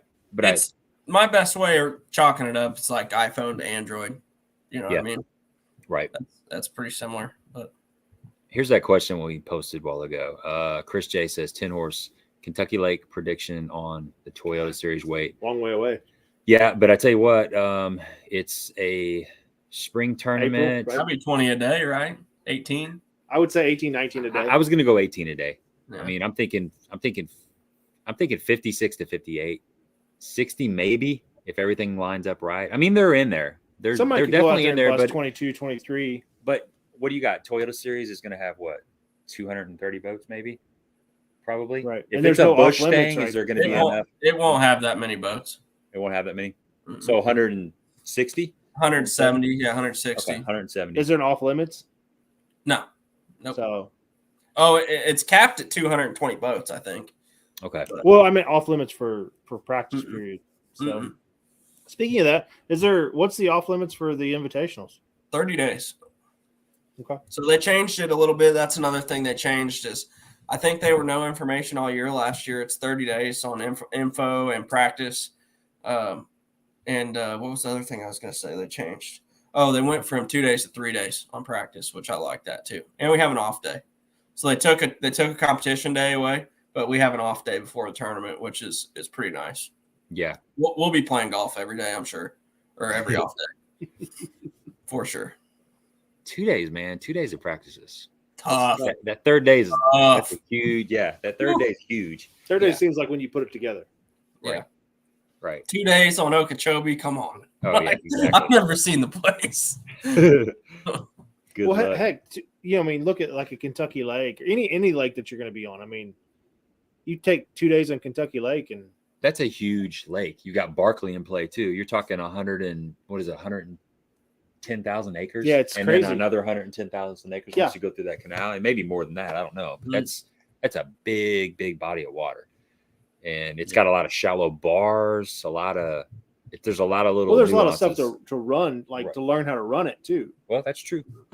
Yeah, you definitely want to know what's up when you go to running it. That's for sure. That's something that's been a challenge for me when we leave here is because we're pretty spoiled with the not having to worry about where you're running anywhere you go.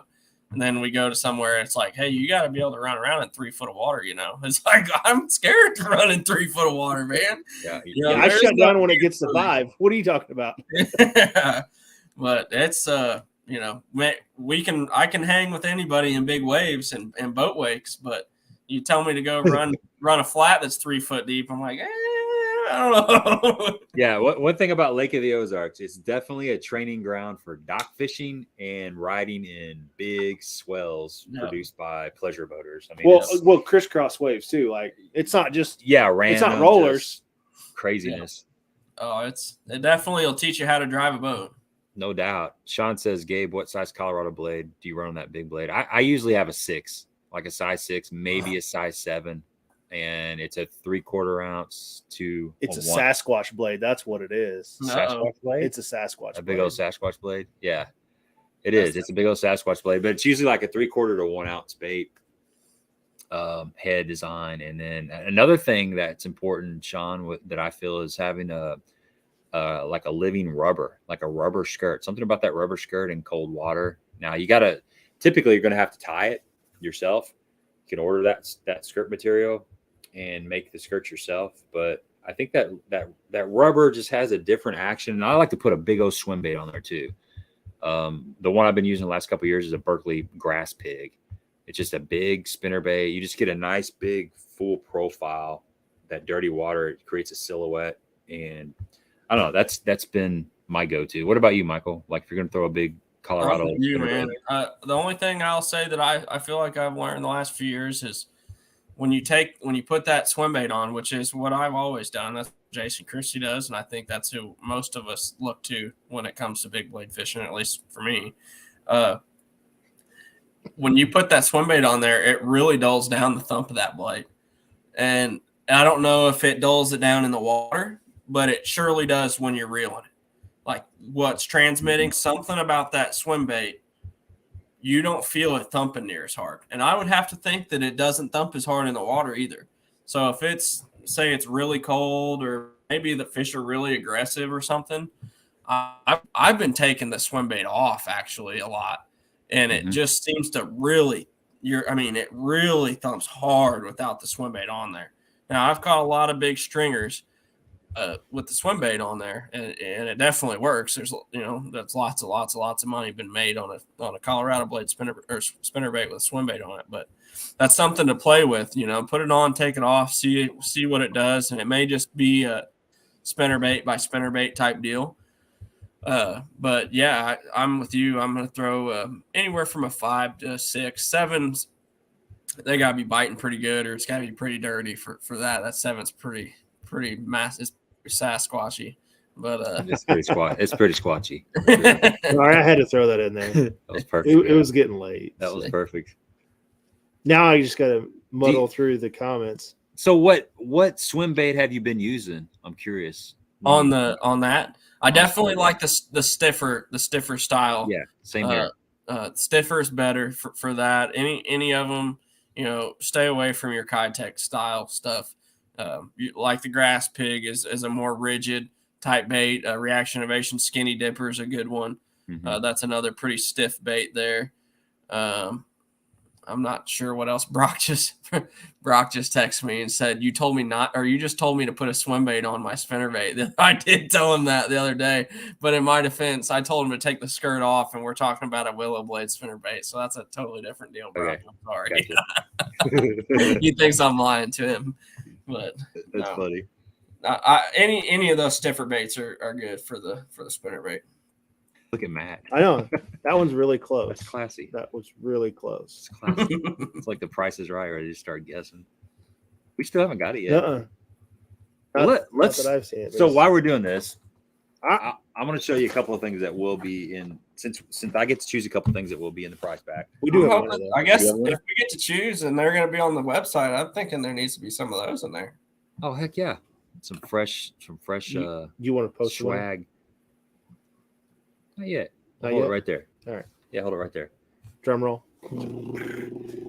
So something I'd like to see for sure, and this is something that's new in the Crock-O-Gator lineup, is the X-Bite Toad. Is it the X-Toad or the X-Bite Toad? It's the X-Bite Toad. X-Toad. Just X-Toad. X-Toad. Okay, so this is made to pair up with the X-Bite Buzzbait. It's a nice little chunk of plastic. Let me grab a buzzbait. I got one in here too. I'll show you how this works. Something they just came out with. The thing is legit. Yeah, it's pretty cool. I just got these. I haven't had a chance to fish them. Now I've had the X-Bite for a while, but this right here is the head bang or the head knocker, but it doesn't have a skirt on there, and it's got these barbs on there. It's made for this toad. It's a unique design. It's pretty cool. It's got a hole right there, and let me rig this up real quick and show you the significance of the way this thing is set up. So you just thread it up there like you would any other toad. There's no guessing either. Like no guessing. Yeah, you know right where to come through. There's a hole right there. You slide her up there. I mean, it's dummy proof. It's 10 horse mining proof. You get it rigged up like that. And the cool thing about this, and you can go into this a little more, Michael, but it's got this little wedge piece of plastic. It's going to be kind of hard to see, but you can see how that kind of rises up. This is made for a keeper. You put your keeper on there, and that little bit of plastic gives it a little bit of an angle, and it keeps it from interfering with these toad legs. You know, the problem with another designed toad is you can put a keeper on there, but they're going to kind of get caught up. The keeper's going to get caught up in the legs, and it's going to impede the action. You mean trailer? Trailer. I'm sorry, trailer. So what I do, and both work, but first thing I'll tell you is, I put the trailer hook on before I put the toad on. And I actually, so you got that hole and they're turn it on its side. Can you turn it on its side, face it towards me? Other way. Other way? Oh, no, that's it. You had it. I'm sorry. You want me to grab just one that's not on the hook? So you put the trailer hook in first. And you want to feed it through that thick. There you go. So you start it in where that hole is and feed that trailer hook through that plastic. So what that does is you don't have to use any type of a rubber stopper or anything on the hook. So you put the trailer hook in there first before you feed the toad on the onto the buzzbait at all. And then when you feed the I was going to see if I had one, but they're in the boat covered up. Yeah, you need it. Yeah, I should have had one ready to show. I just got these. I think I understand what you're saying. So the hook goes through that little cylinder of plastic there. You start the trailer hook in the hole, feed it out to where it comes out between the legs. So it actually sits inside that little piece of plastic. Yeah, the and hole then the eye of the hook sits down in the hole. Yeah, and then you feed your hook or feed it onto the buzzbait. And then what I do is another tip for you. When you go to push that, Hadley screaming, when you go to push that toad up on the buzzbait, once you hook it, right before you go to push it all over those barbs, over the keeper, I turn it sideways. So those barbs are parallel with the meat of it keeps it from tearing is what it does. Mm-hmm. So you turn it sideways, then push it on, and then rotate it back to level, and it actually keeps it from tearing that head. Well, that way you don't have a wound channel through there where the exactly. hooks went through, you turn it and then lock it into place. Well, see, that's what I was going to say about this toad. It's got enough meat on it when you do go over those keepers, because there's some other baits, plastic baits that you could put on the back of that buzz bait, right? But a lot of times us fishing around grass, those little keepers are great, except for when they stick out a little bit or they rip a little bit. Now you catch every little blade of grass that's out on the outside of the grass. So you actually just turn that before you push it over the barbs and then turn it back. I like that. Yeah. I like that. Yep. Okay, so forget everything I said before the Crock-O-Gator Pro started. Yeah. He's got us all taken care of that. I'm trained up. Yeah, you trained up, man. What's up, Andy? We got a winner. We got a winner. Winner chicken dinner. So Andy. And I know we haven't had one in a while. Disclaimer, that's the first one that I saw. So Andy's the winner. Andy's the winner. We saw it. Send me your information, Andy. And something else we got to include is, excuse me, my favorite little bait. We talked about this a lot last time, but I've got to use these. And this is the beaver bug. There's nothing like this out there. This is super unique. I caught some fish on this today, and I like finesse stuff. This is great on a shaky head. You could probably flip it, on a light Texas rig setup, a jig trailer. It's just it's super unique. One thing I've noticed about this is when you're reeling this in, that tail it does this right here if you're reeling it in. So it's got a unique action. It's just crazy looking. It just gets bites. It really gets bites. I think even it gets bites that you won't get on a standard shaky head worm, just like a 5-inch worm or a trick worm. Something about it is just unique enough to get a lot of bites in cold water situations. So I let the cat out of the bag last year when we did this on that deal. So I'll give you another pretty good tip with that bait. One thing you can do is, if you take like a knife or some scissors, and this is an old school deal that they used to do with speed worms too, that had the old paddle like that, is cut a little V in it and turn it into a speed tail. Mm-hmm. So you just cut a little notch out of there, and then it'll really kick. It'll really kick whenever you do that. So you just take your scissors and you just cut you a little notch out of that thing, and that's a pretty good little tip too. That's a sneaky one. This thing's just getting ready to pop off. This is something that the best day that I had with this, actually, it was the guy that was in the back of my boat. The water was 37 degrees. Mm-hmm. And he caught some 5-pound class fish on that little bait on it was on a Crock-O-Gator shaky head, the actual head. Yep. So from now until that water, right before it freezes, this is something you need to have in the boat for sure. The buzzbait thing, it's almost done. But it's going to come back into play, in the post or the pre-spawn. It starts getting hot again. That's the two baits that I wanted to include. You got maybe a couple baits that you'd like to throw into the mix for the giveaway? For the giveaway? Yeah, I actually got one more. Hold on. One more. Pack of tubes. Oh, yeah. I mentioned that earlier. The Crock-O-Gator tube. In my opinion, it's the best one out there. I've been fishing this the last couple years. It's my go-to tube. They've got several really cool colors. This one right here, I'm colorblind, and Joey was making fun of me the other day for saying the wrong colors on our videos. Yeah, it's got salt. Thank you. Save the computer keyboard. I'm saving the keyboard with the notebook. But this green pumpkin with the purple has been one of my favorites. And then the other one it's a PB&J. It's a brown, and it's got the blue in there. Mm-hmm. I also really like the one with the orange tips. The orange tips. Yeah, it's fire as well. That's we always think of orange in the spring, but I've caught some fish on it recently.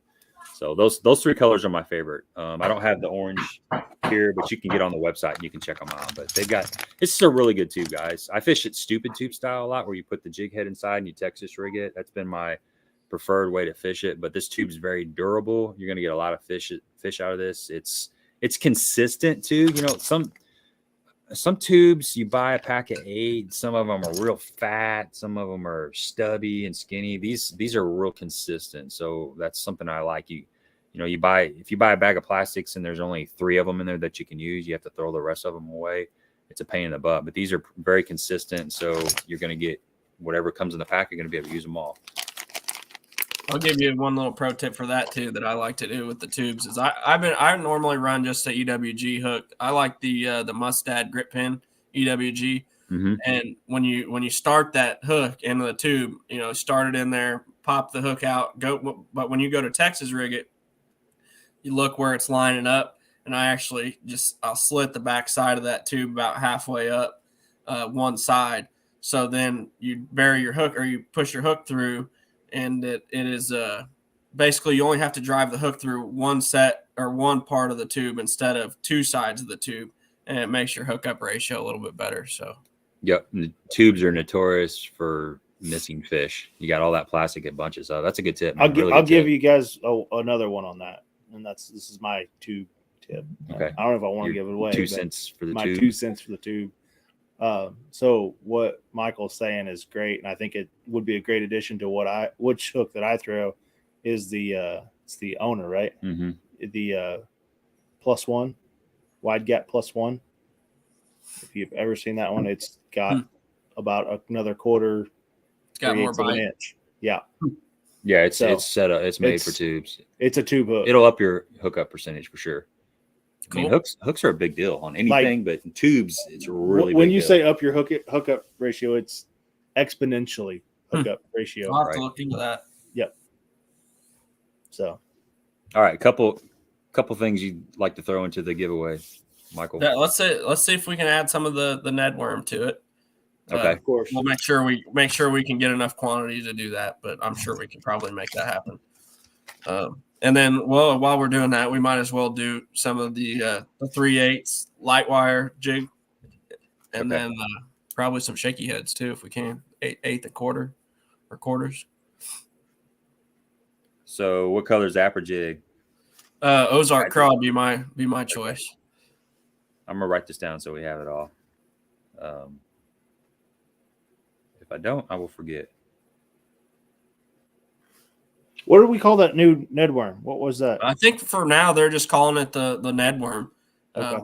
I'm not sure if they may come up with a name with it. There may be a name with it, and I'm just screwing up. But for now, I think we'll just call it that. And the Harlin shake. Everybody will know what we're talking about.